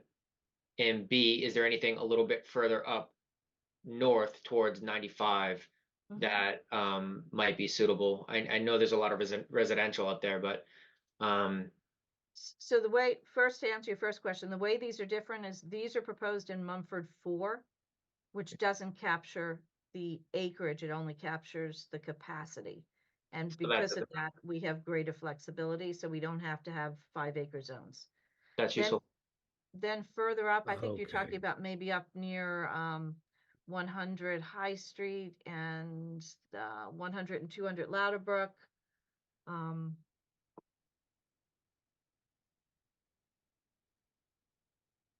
Is that the area you're referring to, up near the highway? Yeah, anywhere in that general vicinity that might, I mean, So all those, so what's on the map right now, that one that's highlighted is 100 High Street, which is a commercial building. And then behind that, we have 100 and 200 Louderbrook, also commercial buildings right now. And then next to that, we have Fox Hill Village. Fox Hill Village is all residential right now. So that's residential, the others are commercial. Fox Hill Village, I'll start right there. That is not only residential, but it's extremely high density residential. So I don't think there would be any incentive to develop that under this overlay district, because what they have now is already a higher density. so if we were looking for acreage though, that would blow it out of the water. Well, it's already residential and it's already highly developed. So I suppose you could capture that. I'm trying to think if there's any reason you wouldn't. Can we look at the state's exclusion factors on that one? Other than, if I may, would people vote for that? And this is a lot of voters. But it doesn't change anything, right? It's already zoned with a higher density. Well, let me just explain. So it's developed at a higher density, but you can see only a small portion of the lot is developed. It's a very large lot. So I'm looking at I think is it 87 acres? No, 84 acres. Okay, so 84 acres, and it has about, I think, 365 units on it now. But since it has so many acres, if you divide the whole area, actually it's 365 plus 12 of the units in the cottages, plus 24 assisted care facilities. Okay, so the density really is under 5 units per acre when you look at the entire parcel. So Gotcha. The building is high density, the land is not high density. Awesome. And it would have to lose its age restriction. I'm sorry, what was that? Would it, if we were to rezone this right now, any future development couldn't be age restricted? It could not. No, it could not. Now that by putting something in a district doesn't mean the owner has to take advantage of that district. So it wouldn't actually have an effect on the property owners there. Fox Hill Village is a property where all of those 300 plus units are owned by individuals. So it's sort of a co-op structure, I guess. where they all own a part of the property. That doesn't mean they would have to change it, but they could, and they could, I suppose, propose more development on that site. Now you can Nora, see how much of the area is excluded for wetlands. could we just get a sense as the size or the amount of acres on the adjacent parcels that are right, not the 80+ one, but because that one, and that was one that I was thinking of, but then I was concerned about whether or not there was going to be resistance. Okay, so this one here is 100, 200 Louderbrook, so that's just under 37 acres. And it has some excluded land for wetlands. So how much does it get us? Plenty. Well, the overall parcel is almost 37 acres. Right. It's commercial though, and we get substantial tax dollars. So this property is probably worth, I would say, in the vicinity of $75 million. Ooh. And so we get a lot of commercial property tax for that parcel. So we don't I'd steer necessarily away want to from touch that. Yeah, I'd steer away from that. I'd like to just remind board members that when you introduce new zoning, you introduce the possibility of new development. And one of the reasons I was really against rezoning existing single-family homes or residential homes was you're going to put the fear into those residents. And the last thing we want at this town meeting is people fearful of change. And it doesn't matter if it's real or not. There's no way in 3 or 4 months we're going to educate them past that fear of something will change. Could be Fox Hill Village stands as is, but in the other open land, they're going to think something else is going to be developed here, and it's going to change my investment in this property. Fox Hill Village is known to be very mobile, and they will mobilize and come out to town meeting if they're against this. So I would caution against land grab for acreage sake and unit sake, and let's focus on the things we need to get compliance with the state for this April. I love the discussion, but Nora's underlying comment about really hesitant to expose existing commercial, I think we need to really take to heart as well. So we don't introduce that as a possibility to the town. We don't want people having ammunition against our proposed zoning article. So I love, again, the discussion's great, but let's just remember what we're here to do. And I said last meeting, I'm in favor of getting in compliance with the state, and then that's it. And if we want to do more as a town, let's do that. But let's get first things first. We do have a timeline. We do have a deadline that we have to do this by. And if we don't, then we've exposed the town to possible serious problems. Yeah, because I was talking to Nora and we exchanged, I echo that. And when you read some of the things going on that are elsewhere in other towns, we really do have a hard deadline, and the optics and the parcels and whatnot, we have to get right, and probably need to get it right this time. So from a tax income perspective, that's why I zoned in on 2 parcels that already are either residentially zoned or have potential for residential use, and that the 700 Canton Street parcel and the Westwood Glen parcel were both large parcels that came to mind because they don't swap land from commercial tax value to residential. They're both, their potential is already residential, or in the case of Westwood Glen, it's already used for residential purposes. But there are differences. So if land is under this district, it could be redeveloped in a way that would simply be different for the town. Yeah, I guess I'd like to understand that, because I didn't hear the same acute sensitivity about the Glen idea. Is there a difference between those parcels? So the reason I focused on Westwood Glen, and board members decide whether it's something that you would want to consider or not, it is already multifamily residential development. So from a physical point of view, the properties that surround it already experience a multifamily residential development in their neighborhood. It's been there since the mid-70s. It handles traffic well. There's a traffic light at the end of Westwood Glen Road. There are no problems with the development. It is old, and the units are probably not the most efficient. So there would be benefits to redeveloping it. The one detriment is that redevelopment under the Mumford district cannot have age restriction. That doesn't mean that people who live there now that are senior citizens wouldn't be able to continue to live there or live in there. If it was redeveloped as a new development, seniors could still live there, but it would not be exclusively senior. So that's a negative.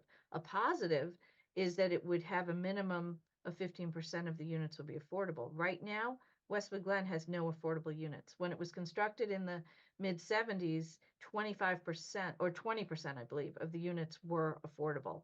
And over time, those were lost. The last affordable units, I think, were given up in 2013. So there are pluses and minuses to encouraging a redevelopment of that property. The pluses are that you get affordable units, you would get newer, more efficient and accessible units, and that it's already a multifamily development in a neighborhood that works well. The negative is that you're taking away age-restricted housing. Nora, if I may, also a huge positive for me about that property in particular is its walking distance to the high school and the middle school. So and the library. And the library. I mean, it's a really, really nice place to live. It just has a kind of all the earmarks of what you would be hoping for a walkable multifamily place. And the other thing I'll just say is, you know, for the folks in Fox Hill, they are a lovely, vibrant, spry community who are very active participants in local government. And if it seems like we might want to change something about the way they're living their lives, I would expect that they would tell us, no, thank you. Don't change anything. So, yeah. If I may, Madam Chair, just wanted to give, it looks like Joan's had her hand up. Yeah, thank you. I Thank you. noticed that Time. too. I Yeah. was going to interject when it was not totally rude to do so, but Joan, I'd love to recognize you to speak. Thank you. I'm a relatively new member of the Housing Committee, and Amanda has assured me that there's no such thing as a stupid question, but I think I'm going to challenge you on that right now, Amanda. I just have a couple questions that, so the law, the MBTA community's law mandates that we change our zoning only by the certain deadline. So is that true? Is that correct? So we don't have to get development underway. We just have to identify the parcels that could be developed according to their guidelines. So that's correct? Right. Yes. Okay. And in fact, if none of the parcels ever got developed for housing, we would still be compliant. All we can do is zone them to make housing a by right use. That's it. Okay. So this is that's really helpful, because I'm thinking about, well, when would the development happen? But that's a different committee, a different discussion, I guess. Another question I have is, we talk about, like, you know, if we could take the Dunkin' Donuts and Shell parcels, who owns the land that those businesses are on?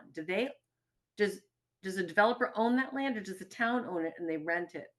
No, they're owned privately. So Colbia is the company that owns the Shell station, and I don't need to know who owns it, but the point is, they're individually owned. Yeah, they're privately owned properties. So us rezoning them gives that property owner another option for how they might want to use their land in the future. It doesn't require them to make any changes. It doesn't require them to do it. Okay. So we can't sort of elbow people out of there and say, well, I know you've had your business here for, okay. No.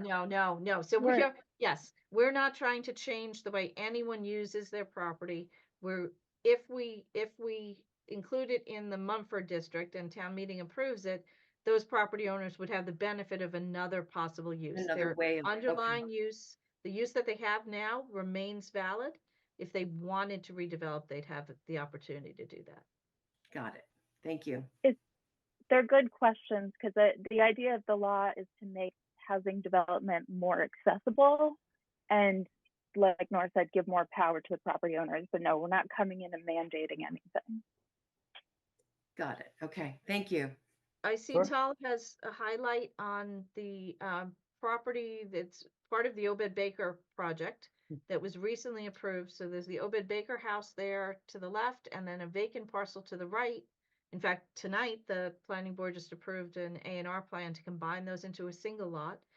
And that is slated for the Obed Baker house to become a 2-family home and for the vacant lot next to it to be developed as a veterinary clinic. Those are both in the commercial district, local business A, and they are both in the flexible multiple use overlay district. So they already allow development of mixed use with 50% residential and 50% or more commercial. So that's another parcel that those two parcels together, I don't think any board members included those on their list. But they work in tandem with the property next door, the McKenzie property, Dunkin' Donuts, and the Westwood Pizza. The wetlands don't impact that? No, they do have some excluded land on there. So if we were to look at the Yeah, that was gonna be because that was my concern, because I remember the wetlands when we yeah, were looking at that definitely application. they have a part of the property that's excluded. I mean, that's the actual wetland though, right? I thought it said within the 100-foot boundary too, right? So if we look at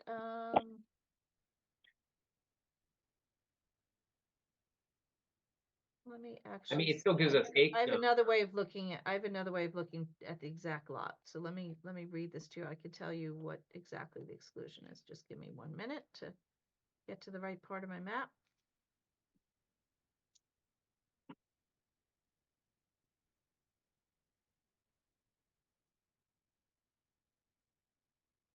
Let's see. On the smaller parcel, the one that has the Obed Baker house on it now, there's 19,700 square feet are excluded. Although never mind that they're excluded for public use. This is one of the errors on the state's information, that it's no longer town owned. So that exclusion goes away. So it's really only the hydrology and Title V exclusions, which would add up to only 1,400 square feet on that smaller parcel. On the larger parcel, the exclusions would be 37. So you'd lose about an acre of the total, about 2-acre parcel, two acres together, or 1.6 acres, I think it is. And so you'd only get about 0.6 acres out of that. But remember, again, it's for unit capacity there. You wouldn't be adding the land because it would require the ground floor commercial. I know personally from everything I'm hearing, although I'm like sensitive to adding overloading one side of town, like it sounds like that 11-acre parcel that's on a steep incline makes the most sense, where it's very unlikely to be developed under its current condition, even with the zoning, and it gives us the acreage, like, because we still have 8 acres or so that we need to find, and we're seeing half an acre here, half an acre there. I think it's going to be a bit of an exercise in futility. I'm gonna echo Josh because that was, I could see us trying to pick up a bit of land and then dealing with like a little bit here, a little bit there. And if we just go with the 11-acre, I think it's 700 Canton, and then I think the only question is whether we put it in for a little higher density to actually make it attractive or not. Yeah. Because if it goes to 20, then you're kind of incentivizing someone who might actually be able to address that, pitch and the steepness of it, that might make it, without having an understanding of the economics. But I'm just thinking that seems to be the primary target from my view as to what we might need to do. So I gave you the benefits and the detriments that I saw on the Westwood Glen property. On here, I can do the same. The benefits are that it's vacant land already, so developing it doesn't displace anyone. The detriments are that it's extremely expensive to develop it, and that there is some time delay associated with that because we do have the right to call it in for intersection redesign if we need it. Another benefit is that it doesn't really have any commercial value because it will, if it's developed at all, it'll be developed for residential uses. So I think both parcels have benefits to consider, this one or Westwood Glen. Westwood Glen I see as more likely in the short term to lead to redevelopment. This one I think in the short term is less likely, in the long term I think is fairly likely. This one gets us to the town meeting and possibly getting the vote with less potential obstacles, it seems to me. Well, this one is surrounded by all commercial development. It's not Right. adjacent to any neighborhood. Right. But Yeah, And so both is, of them have walking distance to a lot of commercial area. This one a little bit more, but even the Westwood Glen has walking distance, as we said, to the high school, to the middle school, to the library, and to all the high street businesses. So the benefit of the Westwood Glen one might be that you would spur more commercial redevelopment in the area by having more housing there. This one you would benefit, you'd add to the benefits of the University Station development. They both I think have positive attributes, which is why I suggest them as parcels worthy of your consideration. But I don't want to limit other parcels that board members want to suggest too. So those are not the only ways to get to 50 acres. If there's another parcel in town that you think is worth looking at, Tal can show it to you on the map. Thank you. Yeah, I'm personally torn on the Glen because on the one hand, I really like the idea of getting some affordables back because I remember when we lost all those, but the other side of that is if we lose the age restriction, I also remember all the conversations when all the people who lost the affordables there got displaced and they were, 55 plus, desperately trying to get into Highland Glen, and the wait list there is so it's kind of like it's a trade. I'm not sure whether it's a good trade. So I'm kind of torn on the Glen, but it's an interesting prospect. I see. So I'm going to call on people, but I would like to go back over to Blue Hill Drive before this conversation's done. I'm just putting that out there. Amanda, you wanted to say something. Yeah, I just want to offer a slightly different perspective on Westwood Glen. The shift in housing now is really pushing intergenerational housing, meaning non-age restricted.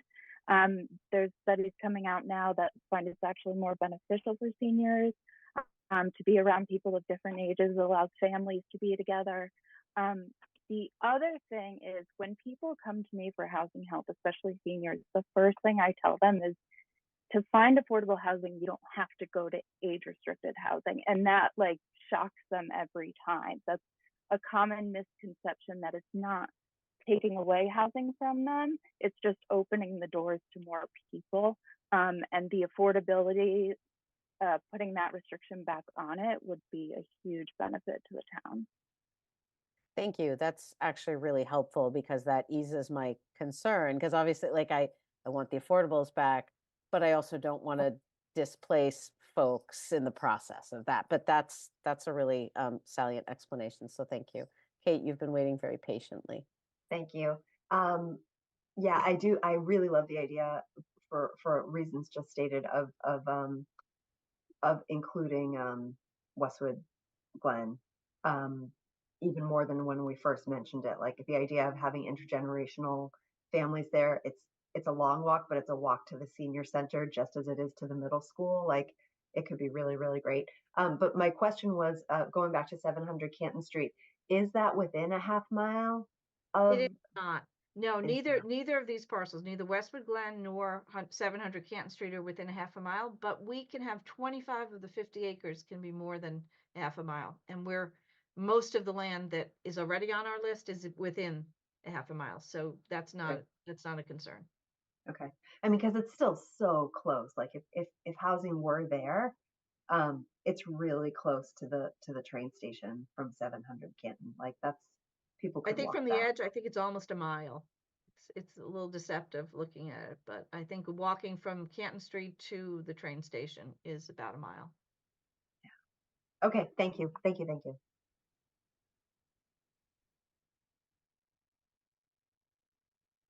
Thank you. Any other comments from either boards or any other staff members on the parcels we've just been discussing?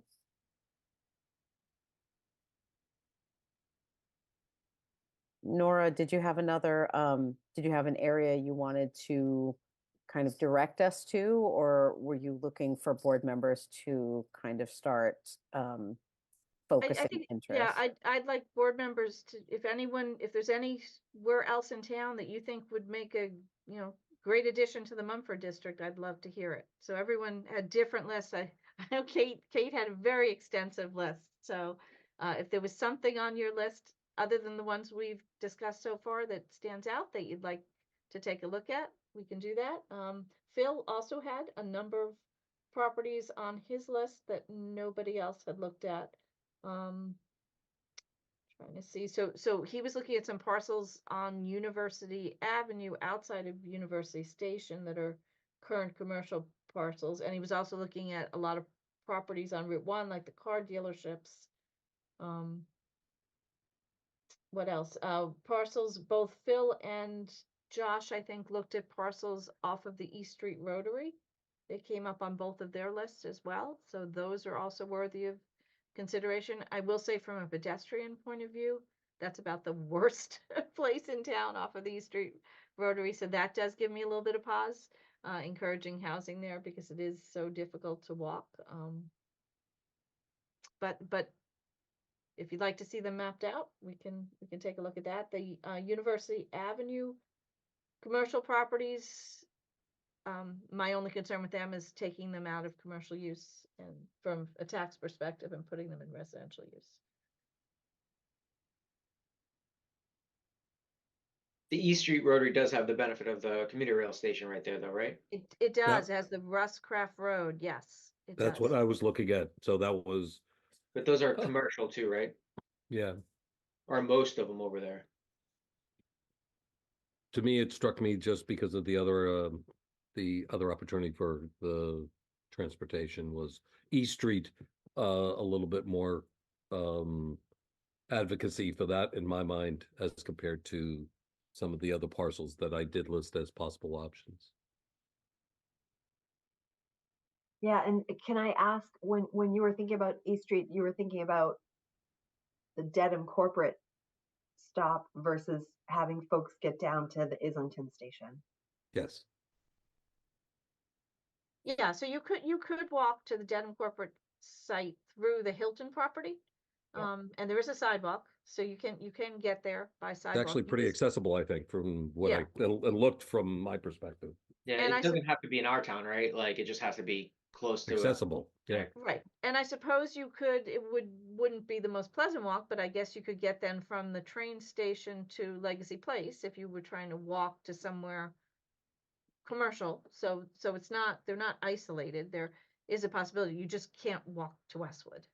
Not safely. I would never encourage anyone to walk across the Rotary. There is a sidewalk, but I can't get across from 109 to the other. I was just going to say, sometimes, True. I mean, to me, the proximity to the train station, it's a bit of a challenge on Legacy, but it was like an enclave of alternative possibilities from what I was looking.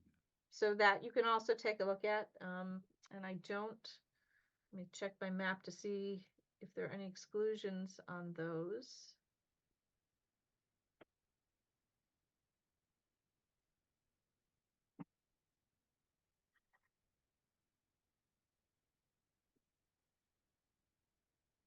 Looking at the Hilton parcel, Hilton is 1.38 acres, no exclusions. Shields MRI building at 40 Allied Drive is 2.2 acres, no exclusions. 100 Allied Drive, a little further up, is 2.83 acres, no exclusions. The extra space storage property at 122 Allied Drive is 2.58 acres, no exclusion. So altogether, that's 6, 7, 8, about 9 acres. Almost covers us on the 11 that we were looking at Canton Street. Mm-hmm. But we'd be converting from commercial use to It would residential be, use. yes, yes, and because they are all in different owners' hands, it's unlikely that they would all turn over. But it's a possibility. They're all well used. So there are 2 storage facilities there. There's 3 office buildings. One's a medical office building. We wouldn't have to take all 10. We could just take 5, right?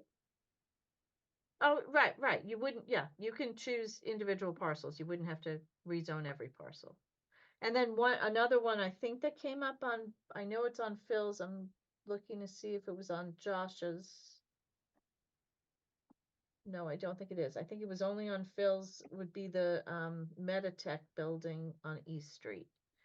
So that's right next to the Rotary, on our side of the Rotary, on the Islington side of the Rotary. That is a large parcel of land. Let me just see how large it is. 15.32 acres. None of it is excluded. It's commercial. We receive a considerable amount of tax dollars from it now. It's zoned for commercial use. It has high visibility on the highway, which works well for a commercial structure, and it has plenty of room for parking. So although it is currently vacant, Meditech is not currently using it for office space. We could benefit from the acreage if we made it residential, but I would prefer to see that remain a commercial building because I think it has high tax potential. That, and I remember the neighborhood response to previous suggested changes to that parcel. So I'm a little hesitant. I know this is a completely different type of use than what was proposed before, which generated a lot of interest. But I think I'd be sensitive to the neighbors' concerns about that particular parcel. In addition to, I share your desire to see that stay commercial. That's a big lot. So In my mind, I was connecting some of the dots in proximity as a possible parcel in proximity to others, because I was looking at the train station and whatnot. But I recognized, because I know there was a lot of angst in that neighborhood regarding that. So Yeah, I did the same thing, Phil. I dropped it after, like, on a second iteration because the other concerns. But yeah, I looked at that one too. yeah, it's a nice big chunk of land, and it's certainly, ticks a lot of the boxes that we need to tick for this zoning. So I understand your thought process there. I think I'd be hesitant unless we really had no other options, but it sounds like we have other options. If I may, I do like using some of the parcels on Allied Drive. I think, there would be a benefit. It's not as it's not as appealing to me as the Westwood Glen property would be, where you're walking to just a little township. But Westwood Glen also doesn't have the commuter rail, Dedham Corporate, right there. So I like the idea of Allied Drive. I feel neglectful that I didn't have it on my list. that to me was like one of the, separate from the ones that I think we all had commonality on. I actually was looking at the Allied Drive section in a higher priority in my own mind. I thought that was a good option. Nora, where is the medical use overlay district?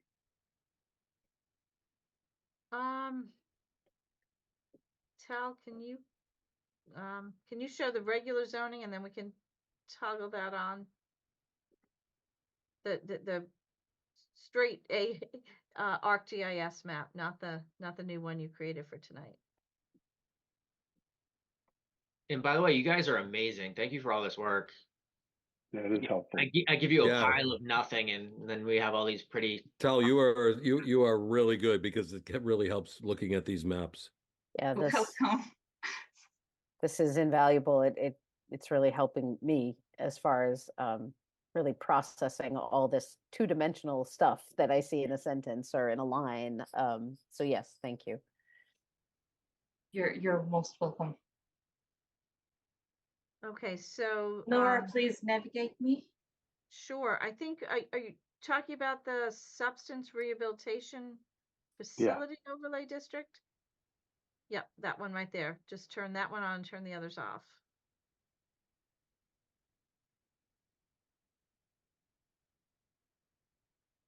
That Hmm. is on the other side of Allied Drive.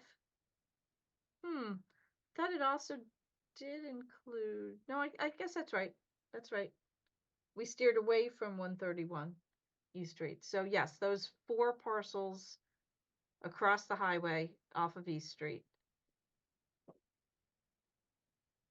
And I think in So it's, Phil's list, he had not only those 4, but he had 1 and 3 and 20 and 24. So the ones to the right.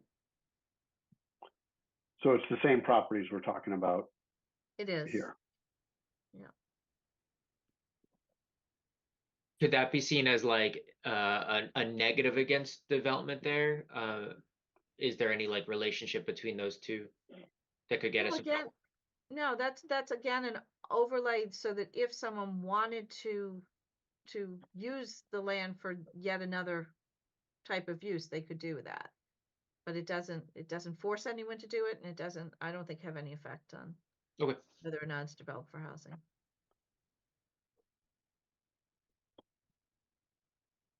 I just don't like the optics going into town meeting. Remembering when we talked about putting medical use in Southwest Park, where we had just approved was it a daycare or a church or something like that. It was brought up repeatedly at meetings about opposition. How could you do this next to this? And now we're talking about possibly putting residential right next to what we have zoned, or in the exact same properties where we zoned the medical use. So I'm just thinking of the optics and going to town meeting with this coexisting possibly.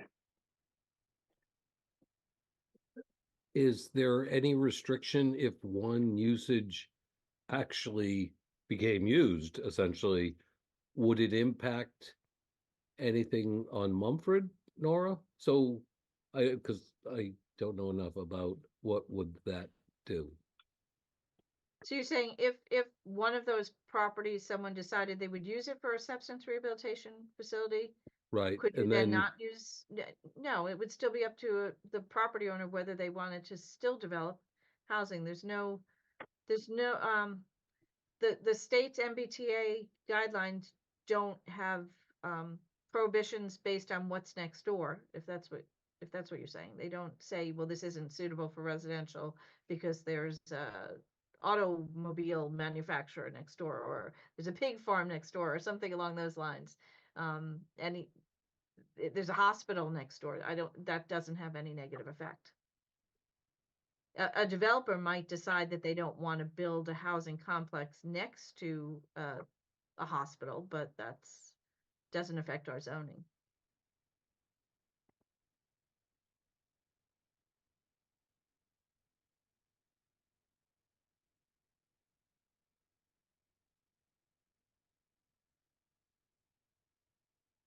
Kate, sorry, Thank you. yes. No, thank you. So just as a follow-up to Chris's comment, which I appreciate, I, in Brookline, every other building is either housing or some sort of a healthcare service provider for whatever. So they can coexist nicely side by side. But when it comes to putting something forward to the town in the timeline that we're given, I don't know that we would see much objection because there are no houses there. Like it's the opposite this time. So I hear what you're saying. I don't really know how to move forward. I hear what you're saying. Well, I think to Phil's point earlier, all of these parcels are great if we discount 700 Canton Street as a possibility. I think all of them is not likely to see development here. So it follows the letter of the law, the spirit of the law of giving Westwood an opportunity to develop housing in these particular parcels. It's not likely. 700 Canton might be more likely because there's nothing there right now. But it's probably cost prohibitive for somebody to buy the land and then develop it to generate enough revenue to make it worth their while. I was going to ask Nora. I've lost track where we were at. Was it 41 or 42 acres? I've lost track of what lots that includes now. So we needed 8 or 9 acres, and then 700 Canton was revealed, and that's 11. What lots get us to the 42 or whatever that was? You had a spreadsheet that showed that. Yep. Give me 1 second. I'm just adding the East Street lots to one of the sections of the spreadsheet. And as soon as I finish that, I'll turn it on and we can take a look at it and you can see where we are in acreage. I just need to get recentered as to where we were with that 42, because I don't think we had any real objection how we got to the 42, did we? I think there's a consensus, and this is like the last piece. Is that? Yeah, I don't want that to was speak my for take. anyone, but Right. it I seems still, when I said I wanted to go back to Blue Hill Drive, I noticed that I know 3 board members were into those 2 parcels on Blue Hill Drive, but I know like I'd had concerns about them when we talked about it a year ago. I think Steve Olenoff had brought up some really salient points about it's not really an ideal place for any housing, never mind multifamily, because there's pollution, and he had a bunch of studies about living that close to the highway, and also less dense housing there provides a buffer because there might be some trees left.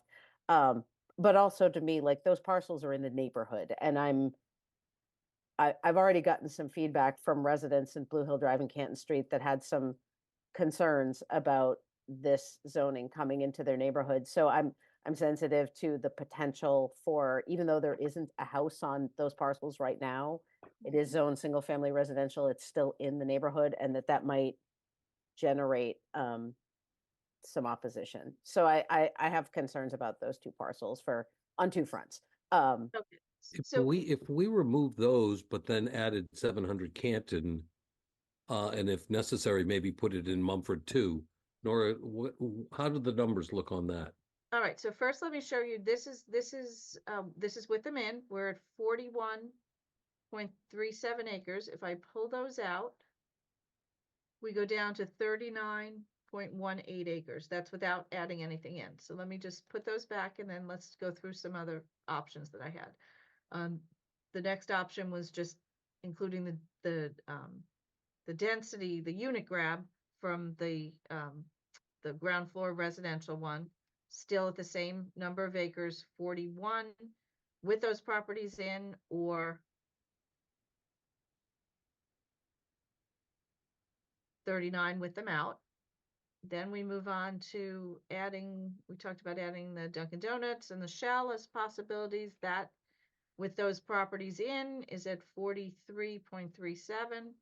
If we take them out, we're at 41.18. Now I added another line for the Rotary properties, and I was adding them, keeping in the Dunkin' Donuts, the Shell Station, the Highway DOT, and then adding all of the East Street properties in with the, so you can see it. That gets us over 50 with the Blue Hill Drive ones, and I think it still does even without them. Yes, even if you took out the Blue Hill Drive, if you kept in all those other properties, you're at 53.40 units. That's without adding either Canton Street or Westwood Glen. With a conservative approach on some of these too, right? Because we know like some of these properties we're gonna get that acreage back.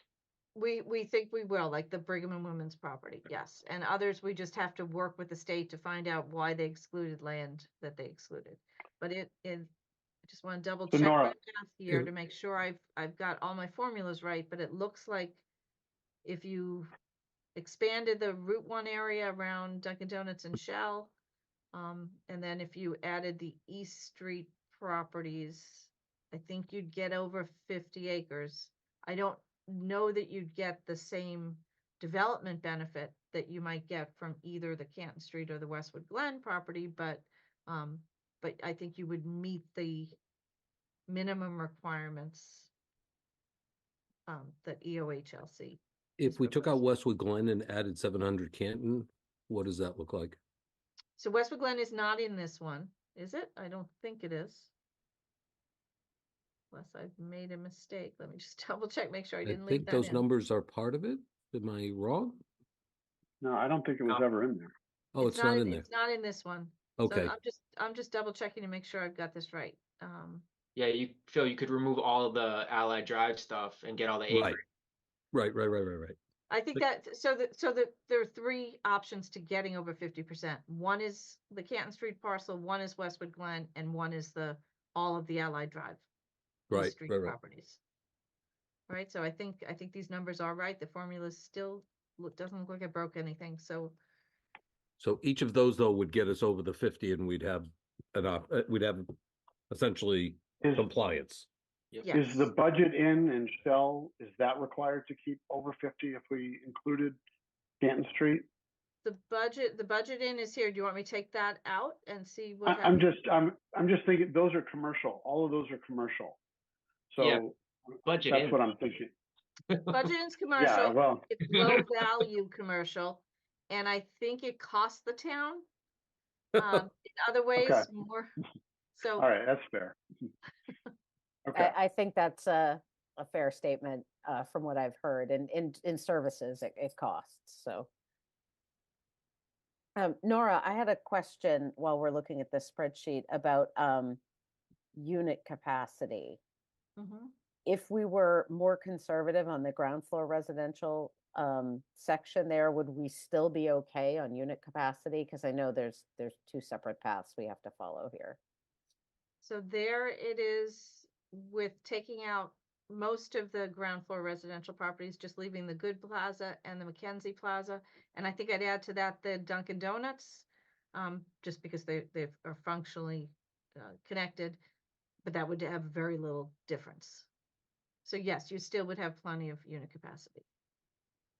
So we have some wiggle room on unit capacity. It sounds like acres, it's a little tighter.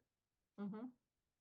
So nobody has asked me this question, but I'm just going to say I'm comfortable with the Mumford 4 being what we see right now. I think I'm comfortable with taking out the stuff on Allied Drive and Blue Hill Drive.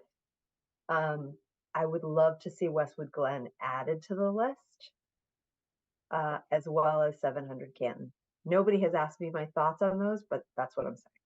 Well, we want your thoughts, Kate. So The ask is implied. That's why we're here. exactly. So let me do one more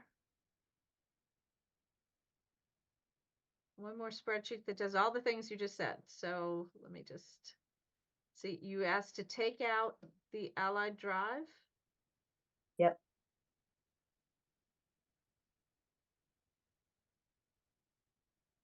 And reduce the Mumford 4. I did, and then you want to add back in Canton Street and Westwood Glen.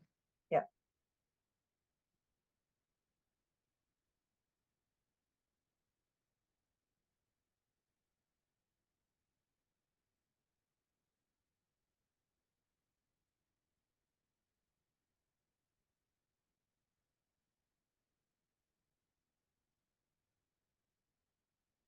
Make sure I didn't break anything. I think it still works.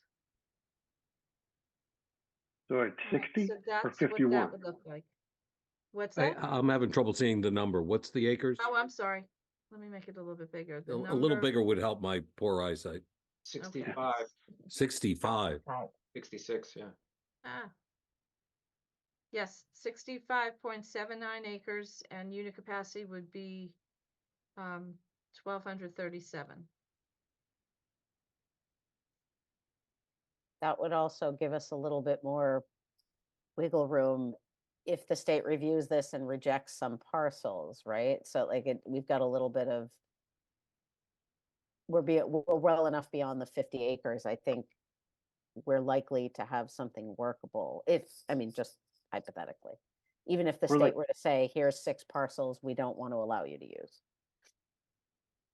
So does anyone have any concerns with any of those parcels that are on the list? We have the Budget Inn, Lambert's Plaza, Brigham and Women's Hospital Building, the Wellhead Park, the Gatehead Park, Bridges, Makita, the Enabling Park, Salvador Capitol, Cornerstone Building, Westwood Glen, Canton Street parcel, Dunkin' Donuts, Shell on southbound 109, Route 1, the Mass DOT Highway Facility, and then the Everett Street parcels, Gables, Pulte, the Good Plaza, and the Mackenzie Plaza. I'll just add in the Dunkin' Donuts.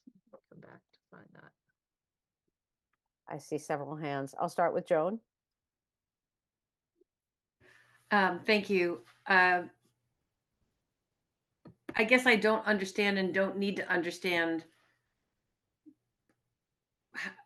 the criteria. I understand what the planning board is, must do is find parcels that meet the letter of the law. I guess I would just, both as a member of the housing committee and as a citizen, encourage you to really think about where it would be desirable for people to live. It's my hope that we will develop more housing for people in Westwood, and that we, I think, oh, do you want to live off of Route 1 versus Westwood Glen, for example? And I know there's so many more things to consider, but I hope that that's the desirability of a place where people would want to live in Westwood, I think is an important criterion.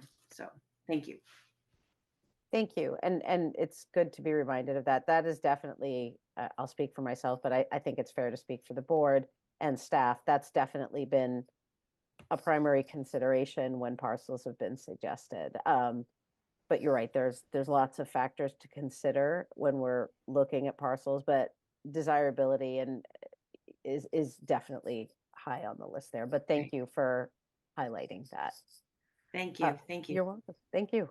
More hands. Josh. Yeah, I guess there's a couple things.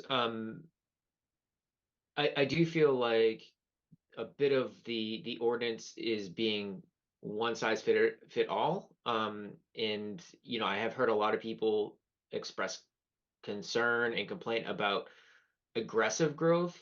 I think we can do both in terms of, like, we're also one of the only states that actually have this take fruition and have developments come through, right? Like, so I feel actually that the acreage grab, it meets the intent.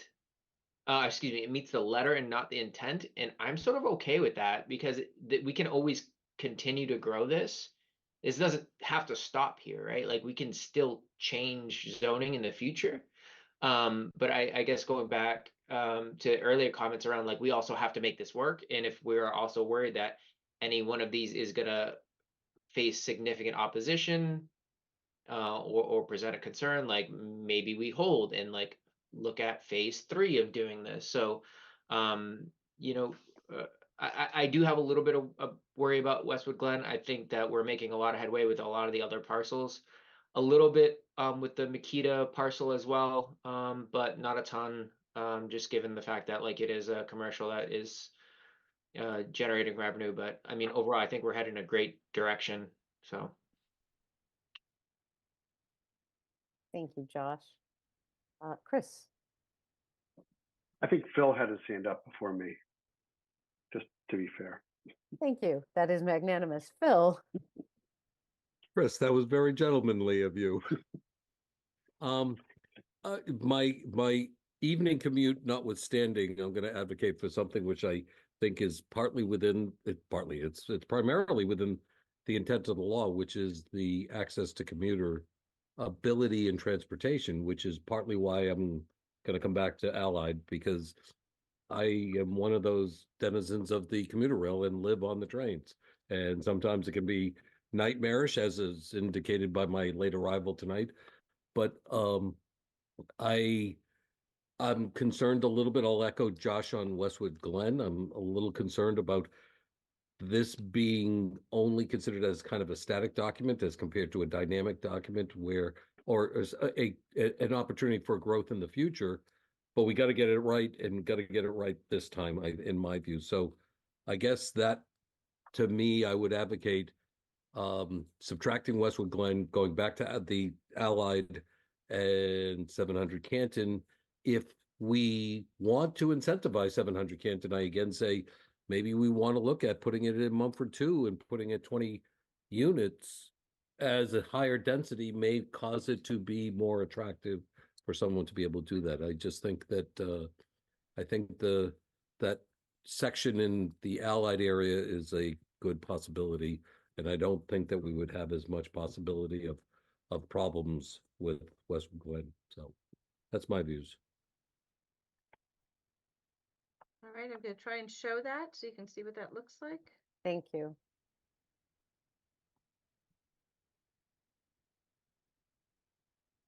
If you could zoom in once you're finished, that would be helpful. All right.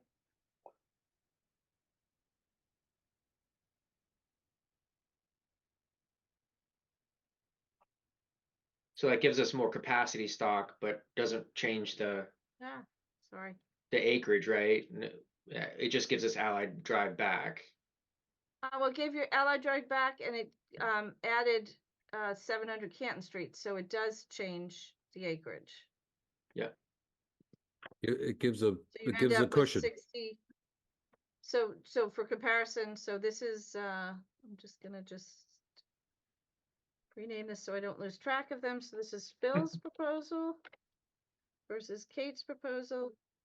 They're roughly they're close as far as acreage and capacity. They're both over 64 acres, and they're both over 1,200 units of capacity. They just achieve it in different ways.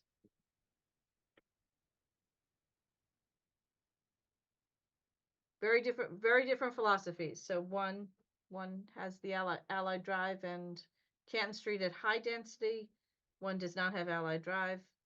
It has Westwood Glen and Canton Street at low density. So Yeah, I'd be curious to hear again from the other board members about their thoughts on Westwood Glen, because, you know, based on just how this board is looking at it, it doesn't seem like maybe it's such a great idea to add right now, which again, it's a living, breathing plan, so that's fine with me, because we do want this to be successful.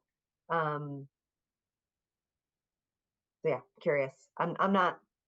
I'm divorced, so this isn't a really great thing for me to say, but I'm not married to it. You know what I mean? Like,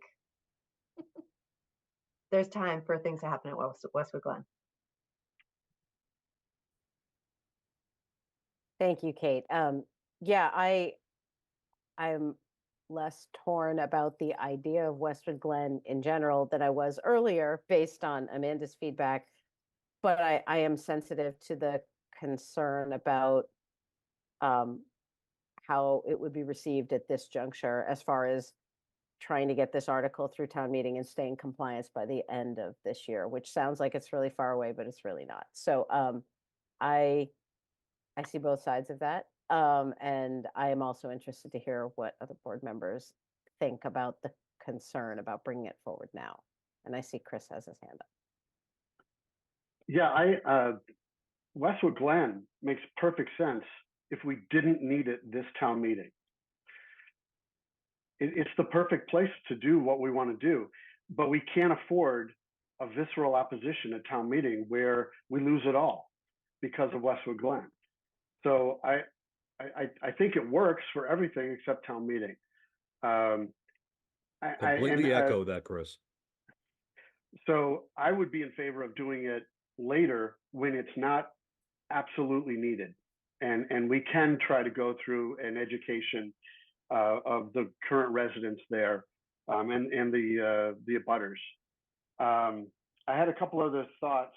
The Budget Inn and Makita on that the first list we had up there, those were the only two that I saw that were commercially zoned that we're looking to rezone, right, Nora? I'm not now you've added East Street, public storage and things like that. right, it's commercially zoned and commercially used. So all of the Right. all of the university station properties are all commercially zoned, And the Lambert's property is residentially zoned but commercially Residential. used. Right, so we're not losing anything from rezoning or adding to the Lambert zone. Right. It is zoned for that now. You could build a house there by zoning. So for my count, that's 4.92 acres on those Makita, the budget in properties. I'm fine. I'm there's- more. Excuse me, I'm sorry. There's also Salvatore Capital and Cornerstone. Those are both, they're small, but they're both commercially zoned and commercially used. Where are they? Remind me. They're right here and here. Oh, University Ave Cornerstone. Okay. All right. Yeah, those are fair. And that 2.3 for Cornerstone, that's a decent amount. Anyway, I was just getting to the point where after tonight's discussion, I'm okay with rezoning. It's not even rezoning, it's just adding to the possible zones. And that's an important distinction to make. They don't have to become residential. It's another opportunity to be redeveloped in a different way. Westwood, 700 Canton Street. We were talking about increasing the density, but I only heard to Mumford 2. What about Mumford 3? Why not go up to 35 an acre to make it appealing, to get more return on investment? If there's any place that can handle it, it seems like that standalone area. That would definitely make it a lot more attractive. I was just trying to split the difference with the middle zone, but I would be okay with going up to the 35. Okay, it was just a thought. The only thing I heard discussed was the 20. And getting back to the discussion earlier about, is it appealing place to live? That's why at first I didn't really even think about the Budget Inn and the Shell station and that area.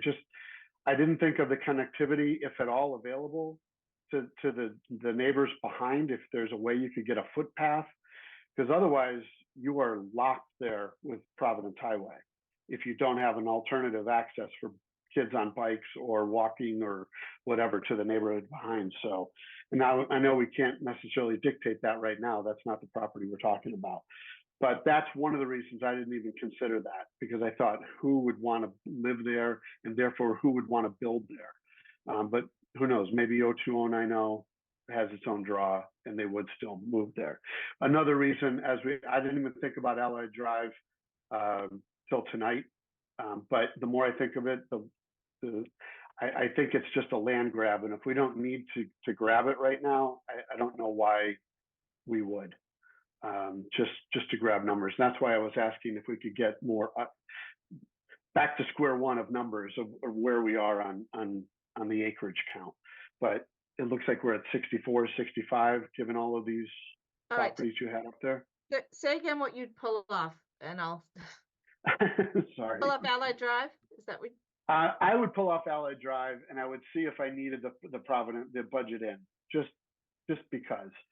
And again, I've always been advocating go for the least amount you need. I understand having some buffer in case the state pushes back. I see value in having that in our back pocket. But I'm more of an advocate of let's bite off what we can chew right now, what we can sell at town meeting, and then we'll take care of the gravy at another time. Okay. Nora, can you just zoom that a little bit? I can barely see the numbers. Yes, sorry.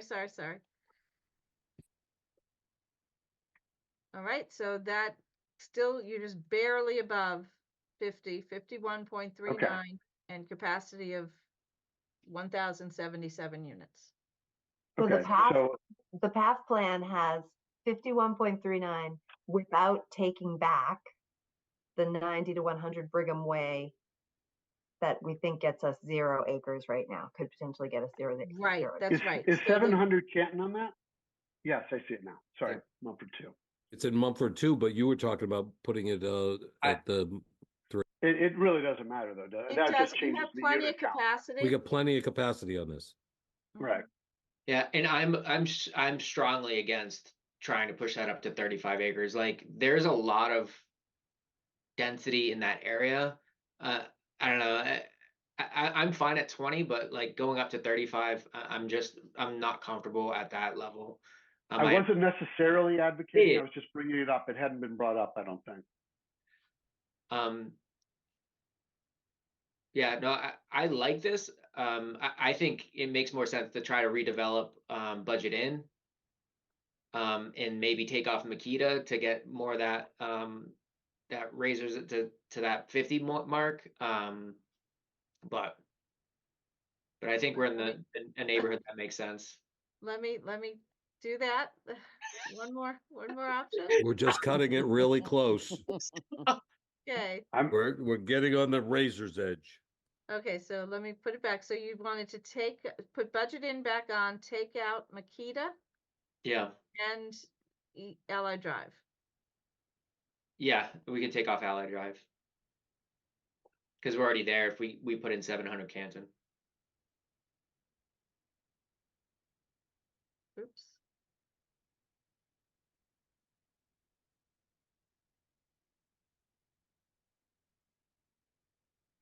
And to be frank, like I would be completely fine, especially for right now, zoning 700 Canton as a Mumford 1. And then if we want to develop it later, we can, but that I still think gives us the capacity that we would need. I don't want to see 700 Canton developed if we don't need it, honestly. I know that's like not the spirit of the law, but I think there are better parcels. Like right now, we're just trying to meet the intent or the letter. Nora, can you zoom? I can't see the unit capacity number. Yeah, just a sec. And this has taken off the 2 Blue Hill. Well, Ave, right? I'm going to the eye doctor after this session. It has taken up, yeah. Okay. That's just barely over 50, but I also can add back Dunkin' Donuts, which gets us a tiny bit more. Yep. And then we think from the Brigham and Women will get more of that land back. I mean, and that's not insignificant amount of land out of the 50, right? Like that's 5 to 10%. We'll call it 8 in the middle, right? I mean, because we're getting no credit for Brigham. Right.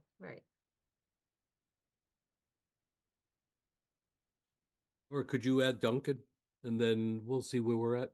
Yep. Let me find Duncan again. I think it's in there, right? The Duncan on High Street or the Duncan on Providence Highway? I want to add the Duncan on High Street. Yeah, I also didn't realize that was a separate parcel until we started doing this work, because I always just assumed it was part of the larger parcel. I'm not the only silly one. No, well, it's kind of a weird delineation the way they've done it. While Nora's pasting, I had a thought too that, I've been kind of paying attention to development around us. I know there's some concern over allowing purely residential use on properties that are being used commercially right now, but as we saw with Everett Street, that developer could have just done a residential development and chose to look to do mixed use by a special permit anyway. So I'm kind of hoping, and I look around, I'm not seeing very many apartment buildings in the areas that we're looking at. It seems to be mixed use is still the trend. So I'm kind of hopeful that even though on some of these parcels, people would be allowed to build purely just housing, that they would opt not to. Maybe I'm being a little too optimistic, but that's kind of what I'm envisioning, is that they would choose to go through the special permit process and maybe even ask for a little higher density than what they're allowed by right, but to incorporate that commercial somewhere into the development. I think that's likely, especially in some of like the Providence Highway areas and stuff like that. Originally, I had those in as Mumford 4, but we weren't getting any acreage for it. So, right, totally. Yeah, so Nora, adding Duncan here doesn't give us any acreage, right? No, Yeah, it just gives you capacity. It just gives us, we don't need capacity. But I think you have to have it. I don't think you can do Mackenzie. And that's fine. It just connects everything over there anyways. Right. All right. So here are the ones we're down to. So Kate's proposal has Canton Street, Westwood Glen, not Allied Drive. It has budget in, and that's 65 units. So Chris's proposal. Oh, sorry. No, go ahead. Go ahead. I was gonna say, so for mine, I've given up Westwood Glen. Take out Westwood Glen? All right. Yeah.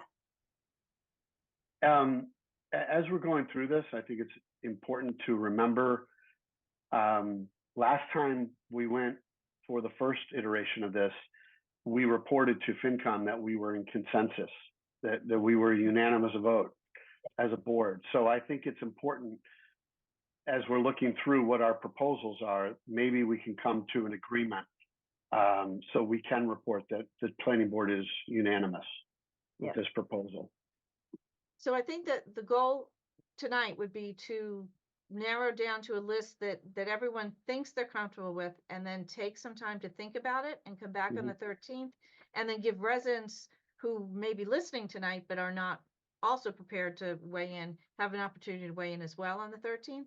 And then by the end of that evening, hopefully you're in a position where you feel very comfortable not only with the lots you've chosen, but the language of all of the articles, and you're ready to vote before going to FinCom.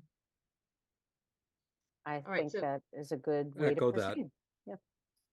So here's Kate's latest proposal, 52.31 acres.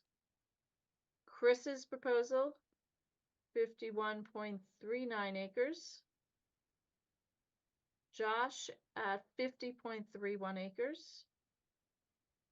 And Phil, yours, I don't know if you want to change it at all, but yours is at 64.53 acres. I'm going to echo Chris's. I think we will. I can understand some of the limitations on Allied, and I'm okay with. I like Chris's too, so I'm going to go with that. So now this will be Chris Narrow and that Phil. down. We're getting there. We're Like getting Simon there. and Garfunkel. There you go. And I hate to ask this question, Nora, but what's the difference between mine and Chris's and Phil's? How do I get on that ticket? All right, so let's Just look say at it's a Chris, Phil, Kate ticket. Right? the budget in. You have the budget in, and they do not. And they have 700 Canton Street in Mumford 1, and you have it in Mumford 2. Those are the main differences. They have 700 Canton Street in Mumford 1. Mm-hmm. I thought they were doing the Oh, opposite. wait. I made the opposite. I'm Yeah. sorry. You have it. Sorry. You have it in Mumford 1. Okay. Got that backwards. And you have budget in. They don't have budget in, and they have it in Mumford 2. That's the difference. Josh was going Mumford 1 as compared to Chris and I on Mumford 2. So that's So I'm That's- okay with Mumford 2. Does anybody want to sell me on getting rid of the budget in? Do we think we can make that, to Chris's point? Do we think if we create that zone that we can have it connect to the neighborhood behind it? Or are we creating an island of housing, which is not the intent? Well, I think anecdotally, just because I've heard from folks who live in houses that abut that, there's already some foot traffic through the woods, not necessarily like positive foot traffic, but if people are kind of spilling out into the woods and potentially getting into They're the kind of neighborhood, cutting through. yeah, like I think it sounds like it's potentially doable. But somebody will have to give up their property or Yeah. portions of their property to do it, and we can't mandate that. No, you're Unless right. There'd be an easement. Unless we do some additional work with the state, which I don't know that we are ready to do at this time. So for my purposes, it sounds like I am on board for this iteration with just, hitching my wagon to the Chris and Phil star. So you'll give up the budget in. I think for this iteration, it just implies work. So yes, I will give up the budget in. Okay, so now we've got Chris, Phil, and Kate. And I see Josh has his hand up. All right, Josh. Yeah, I guess to the discussion of like the connectivity of budget in, I mean, how would this be any worse than what it is now? I guess is my first question. But second is like there is a direct connection to Grafton Ave to your point, if or when that we could convince the state to either purchase some of that or anything else like that, right? Like, I just don't see the negative outcome from keeping it on. A, just gives us more acreage if we need it, but B, like, it does give someone incentive to tear that eyesore down, and potentially put up ground floor commercial as well as some condos or whatever above it. Like, I just don't see the downside. I wouldn't say, oh, I'm gonna stonewall any vote, but I just don't see why we wouldn't. So, and I guess besides that, and like, again, I'm flexible with the 700 Canton being either in Mumford 1 or 2. I'd prefer it if it was in Mumford 1, but again, I wouldn't be comfortable going higher than Mumford 2. But besides that, it looks the same to me.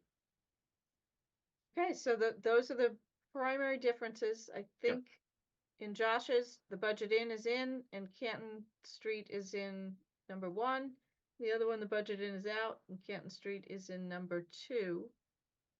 We're talking just the budget in, right? Not the Shell and the Dunkin' or the office Both building. up there. proposals have the Shell, the Dunkin' Donuts, and the highway So- facility. I So think we're why- only talking budget. The budget. So why keep the other 3 then? Right? Like, why keep Duncan, Shell, and Mass DOT, except for the fact that we're looking to capture, well, the You DOT. need the land. You'll fall, if you take those off, you'll Okay. fall below No. 50. Yeah, but So if you're going to have those in there, adding the budget in is It- not a big deal. exactly, if- because we don't get the 6.5 acres for the DOT because it's not ours.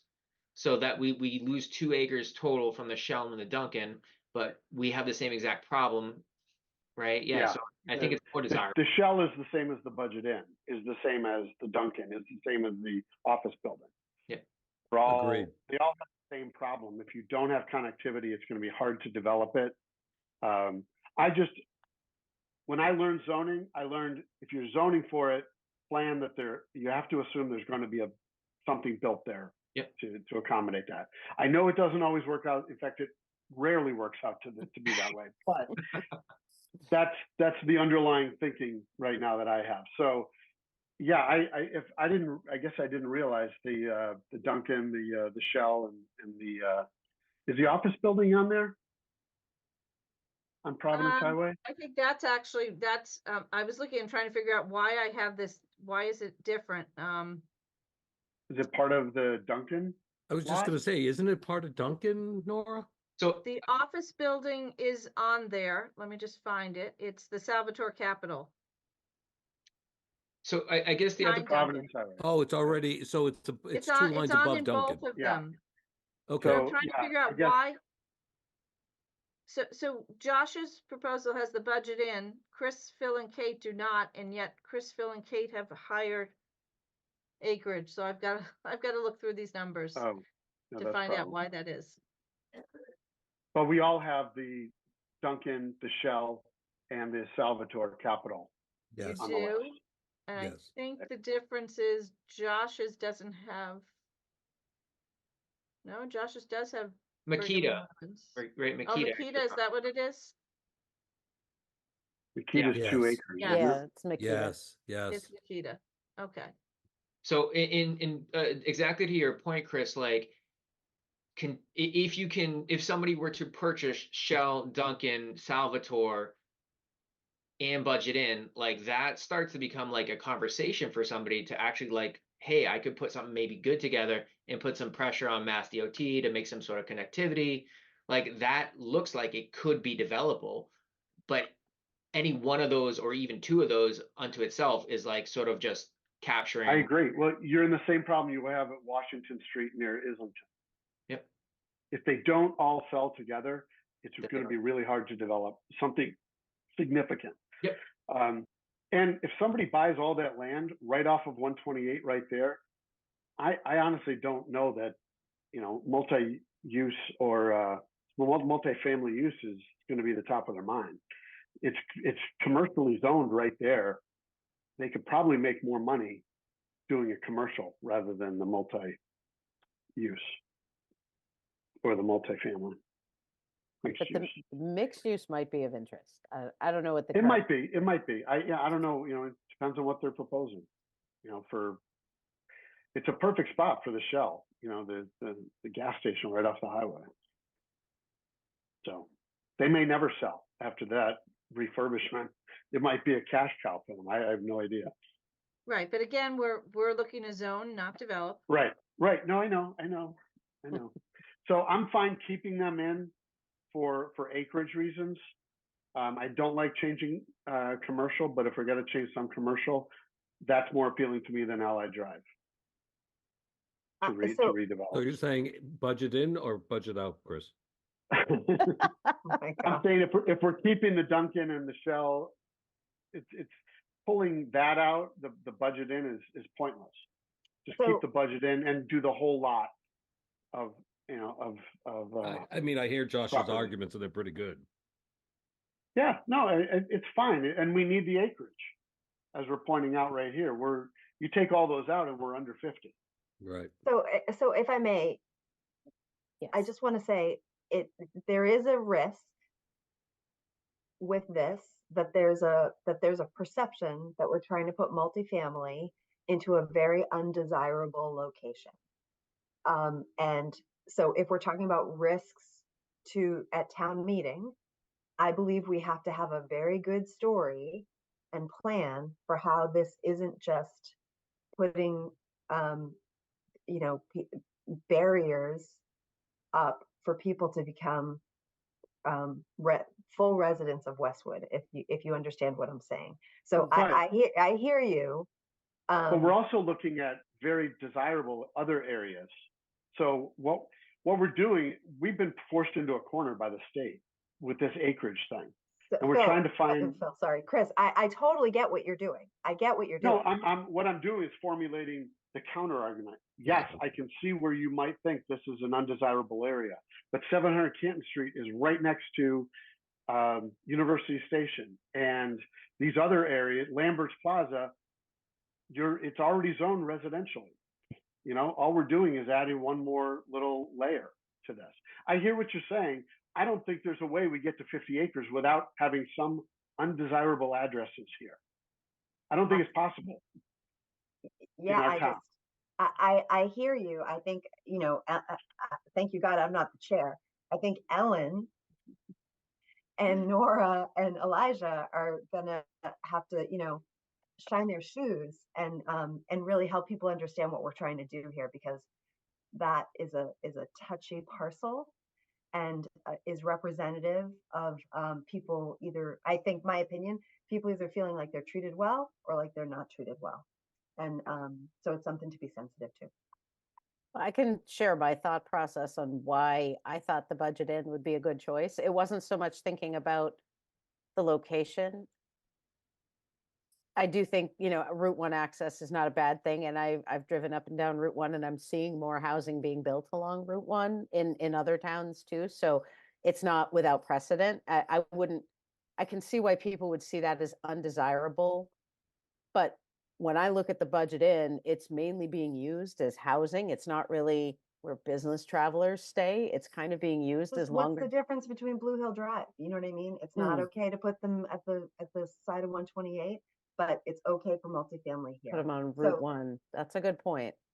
I was thinking of use, like that the budget in is already being used as kind of those are longer term residential housing. properties. And maybe we could I would just like to see the budget in redeveloped in general, because I think it is not being used to its highest use. And I think housing, we need the housing, and it's a site that's already being used as housing, but it's not particularly high quality housing. So that was kind of my thought, is that it might incentivize someone to create higher quality housing in a space that's already kind of being used as that. I mean, listen, I hear you. This is very tough. And I know Amanda has things to say, but on the one hand, we're hearing from residents that they don't want multifamily ability in their neighborhood, even though it's not a great place to live is partially what we're saying, because it's so close to the highway.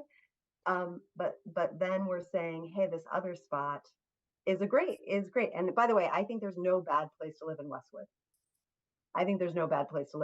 So I just want to say that. I just think it might not be as easy with these parcels, and I'm really done talking. Sorry. No, I think your thoughts are really things that we all need to be thinking about as we are thinking about going to town meeting, or even just having conversations during our meetings, because these questions will come up. To your point, we have to be ready to answer them and really show that we've thought out how and why we've chosen these parcels, and that we've chosen them, I don't want to say for the right reasons, but with good intentions in mind. So thank you. And yes, I think Amanda's been waiting for quite some time. No worries at all. I just wanted, so Tal had to jump off, but I did look at the map to see what access there is to the budget into at least 1A, because there are bus stops on 1A that would be closer. And there's there's conservation, town-owned conservation land behind there that would allow, if you add a path connection to a road and getting to a bus stop in less than a half-mile walk. So there might be options there. Are you looking at a map you could share, Amanda? Yeah, I'm just sorry. going to ask the Curtis? same thing. Thank Is you. it the Can't Curtis Street? envision what I'm talking about. Okay. We can visualize it. That'd be great. So, oh, Yeah. hold on. So this is the budget in right here. This is town-owned conservation land, and it continues and connects to the road. And then there's several bus stops along here. I couldn't remember exactly where it was, so I just roughly put it there to play it safe, because I know there's one around Waldo Way, but it comes out to about 0.4 miles. I see the measurement is here, but it's about 0.4 miles. And where's the train station? So Further the down. train station is, you have to forgive me because I'm on the You got VPN, it. It's so further down. You're It's right more, here. close sometimes. it's outside of the half mile. Freddie Crafton? My screen.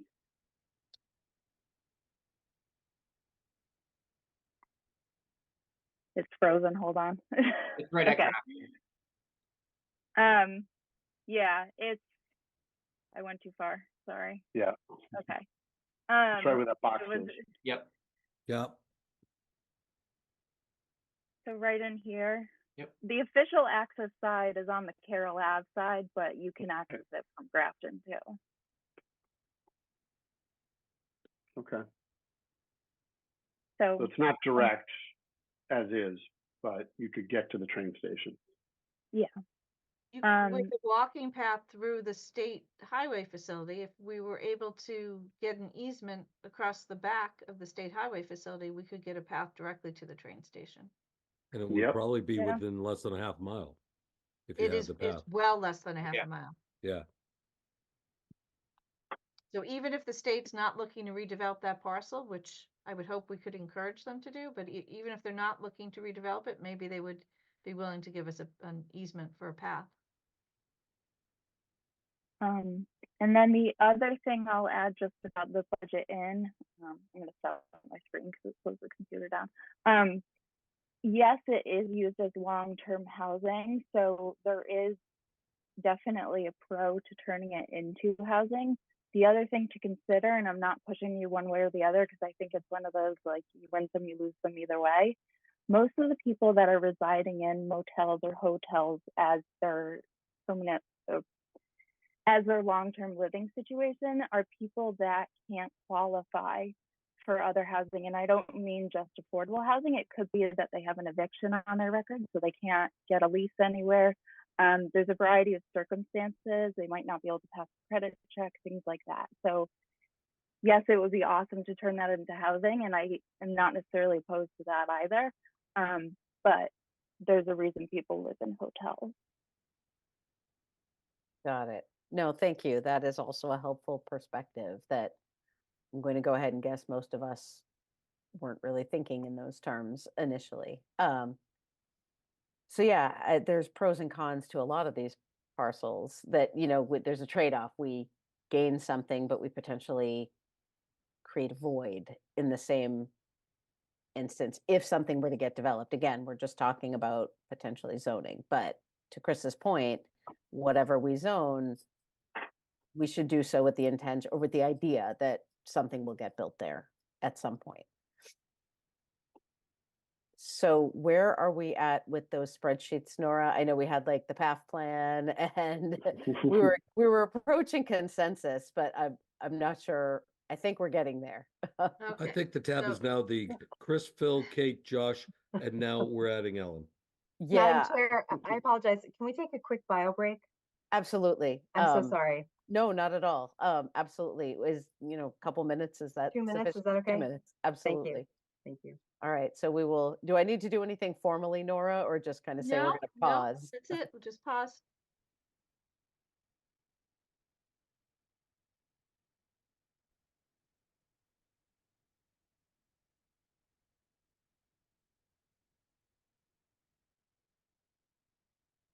Everybody's going. I know, everyone's camera's turned off.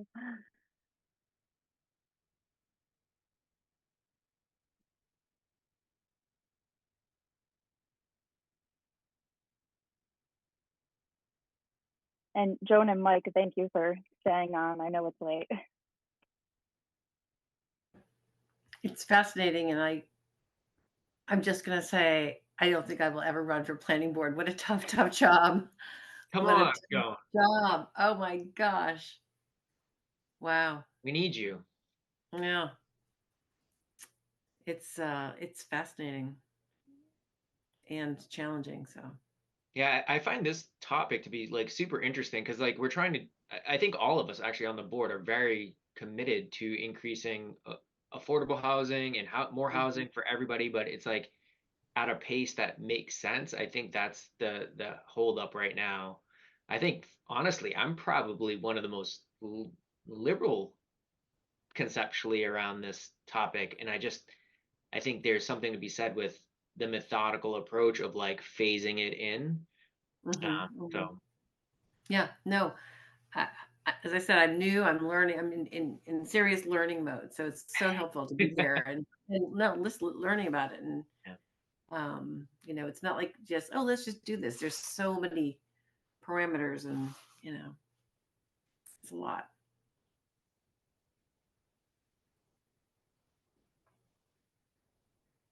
It's just a Rubik's Cube. That's all. Yeah, which I'm terrible at. Me too. Never been able to. I can't think that way. I can't either. I'd love to. I can juggle, but I can't do a Rubik's Cube. Any other magic, Well, Chris? Yeah, no. We'll regale you in some interesting entertainment.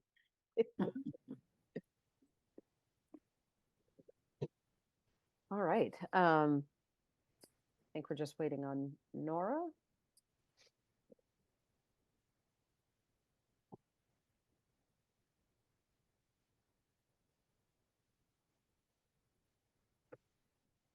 And Nora's back. All right. So yes, I'm just reading through this again. So where did we land on the budget in? Do we want to keep it in this plan? I thought if we were keeping everything else on that plot of land, then taking it off is kind of senseless. I agree with that. I agree. I'm just trying to regroup parcels together to give you a easier way. That's what was doing it. You split them up. I can barely see the colors, much less the words. All right. Try reading the numbers. So then at this point, Makita is the only difference. Yes. So if we want to keep Makita, Makita's 2 acres. Yeah, protect Makita in terms of the commercial base. I know you said that like that was a decent provider to the commercial base. So it is, but it's also was built in 2020, 2021. So it's a brand new building and unlikely to turn over in the near future. Yep. So I'm fine keeping it. Nora, what about, well, no, that's still commercial. Never mind. All right, so this is the Chris, Phil, Kate, Josh, and is this the Ellen plan as well? Yeah, I'm just reading through it one more time. Thank you for reorganizing it. Yeah, we just lost it. Sorry. Oh no. Here we go. That's it. Thank you. And so we're at 52 acres?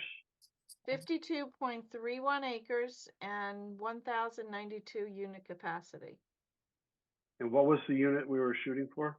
870. 870. 870. So we're well over, but Well you might over a need to unit. be because we still have to have the state confirm the exclusions, and they, in some And cases. how much was that exclusion? That's 20 for- acres for are Brigham? excluded. Oh, For- no, I'm sorry. What about the Brigham? Oh, sorry, the Brigham was 4 acres. Okay, so if Um, we can make the argument to get that back, Yeah, then then I think we have 6 you acre have buffer. cushion. Mhm.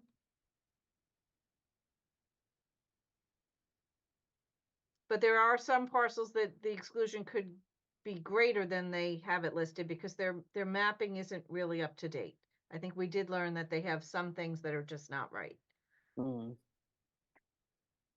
Then I tend to agree with Chris that we, in general, I don't necessarily want to go overboard and give more, but knowing that, I like to keep things in our back pocket for the future and moving forward. And for this endeavor, I think being conservative is smart, but with that piece of information in mind that there may be some errors in how the state's calculating things, I think having 4 to 6 acres above what we are needing to do is not a bad thing. So I think this plan looks good. All right, well then we will get this mapped and posted to the webpage and discuss it again on the 13th. So everyone give serious thought to it to make sure you're 100% ready to vote on this. And then I'll plug these into the text of the bylaw. We will post the latest version of the bylaw on the meeting packet too, so go through that. And I think that's everything. Thank you, Excellent Nora. work. Nora, you're a superstar with that. And Tal and Amanda. that's Al, just- Amanda, Elijah, everyone. No, I just Everyone want to say involved. everybody, Elijah, Everybody. this is, Yes, thank because you. this is a big task and I appreciate all your efforts. Yes, thank you. We also some stuff in the Q&A, by the way. It's been open forever. Oh, yes, you're right. Well, before I move on to public comment and participation, was there anything else from board members or staff? Oh, Or housing. or housing. Yeah, well, I said board members, I meant all, but Okay. yes, thank you, Chris, just to make sure that was clear. Thank you for including us. Thank you for inviting us. Of course, we really value your perspective and your commitment to really expanding affordable housing options and housing choice in general in Westwood. So we value your insights and your support. Thank you. Okay, I will now. We have 2 public comments. I believe the participant has left, but he did provide his information. Or sorry, there were 2. Grace Weller, 48 Clappertree Street. I'm in favor of exceeding the required capacity and units per acre. I also support considering areas that are most likely to become high-density housing, i.e. not currently used for something likely to remain, and to include the high street. I assume she means parcels. Thank you. I think we probably addressed all of that in our conversations. And the second public comment was from Sean Weller, 48 Clappertree Street. The high street areas are in need of a quote visual refresh, end quote, and ought to be included. Thank you. All right. I believe that's all. If there's any other attendees or folks that would like to share a public comment or ask a question, please either raise your hand or enter your comment into the Q&A. Just please give us your full name and address. Seeing none, I guess now would be the time to entertain a motion to continue our public hearing. To remind me of the date? February 13th. I'm sorry, February 13th? 13th. February 13th, 2024. Can we just say so moved? Think so. Or do you have to do the whole thing? So moved. Say via Zoom. Oh, via Zoom. Zoom, it's 7 p.m. via Zoom, information to be posted on the town website. So moved. Second. I have a motion and a second. Any further discussion? Seeing none, I'll take a roll call vote. Chris? Aye. Kate? Aye. Josh, Aye. Phil. Aye. All right, the hearing is continued to our February 13th meeting. Thank you, everybody. I know that took some time, but I feel that was a really robust discussion and we made a lot of progress. So thank you all for sticking with that.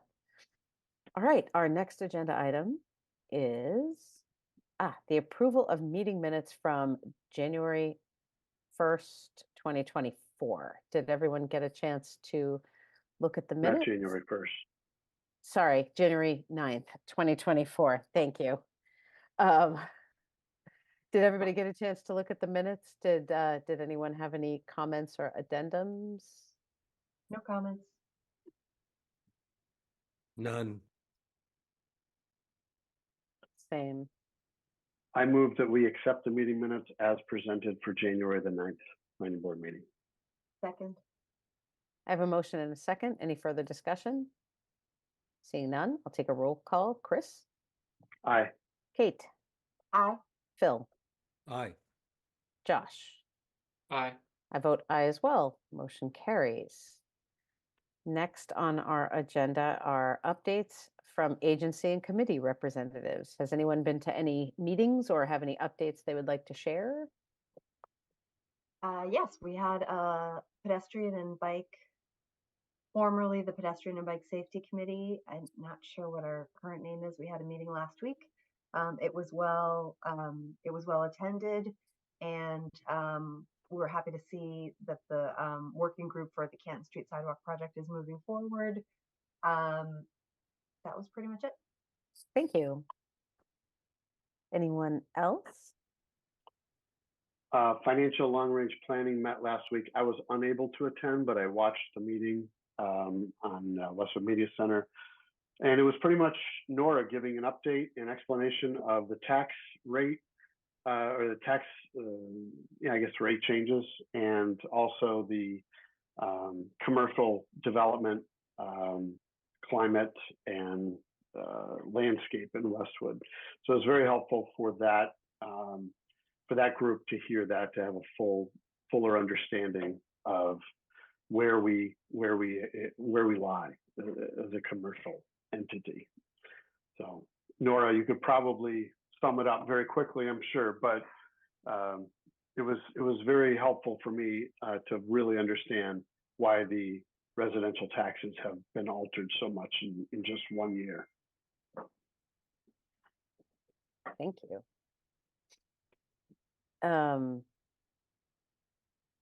Any other updates from any other staff or board members, other agency reports kind of thing?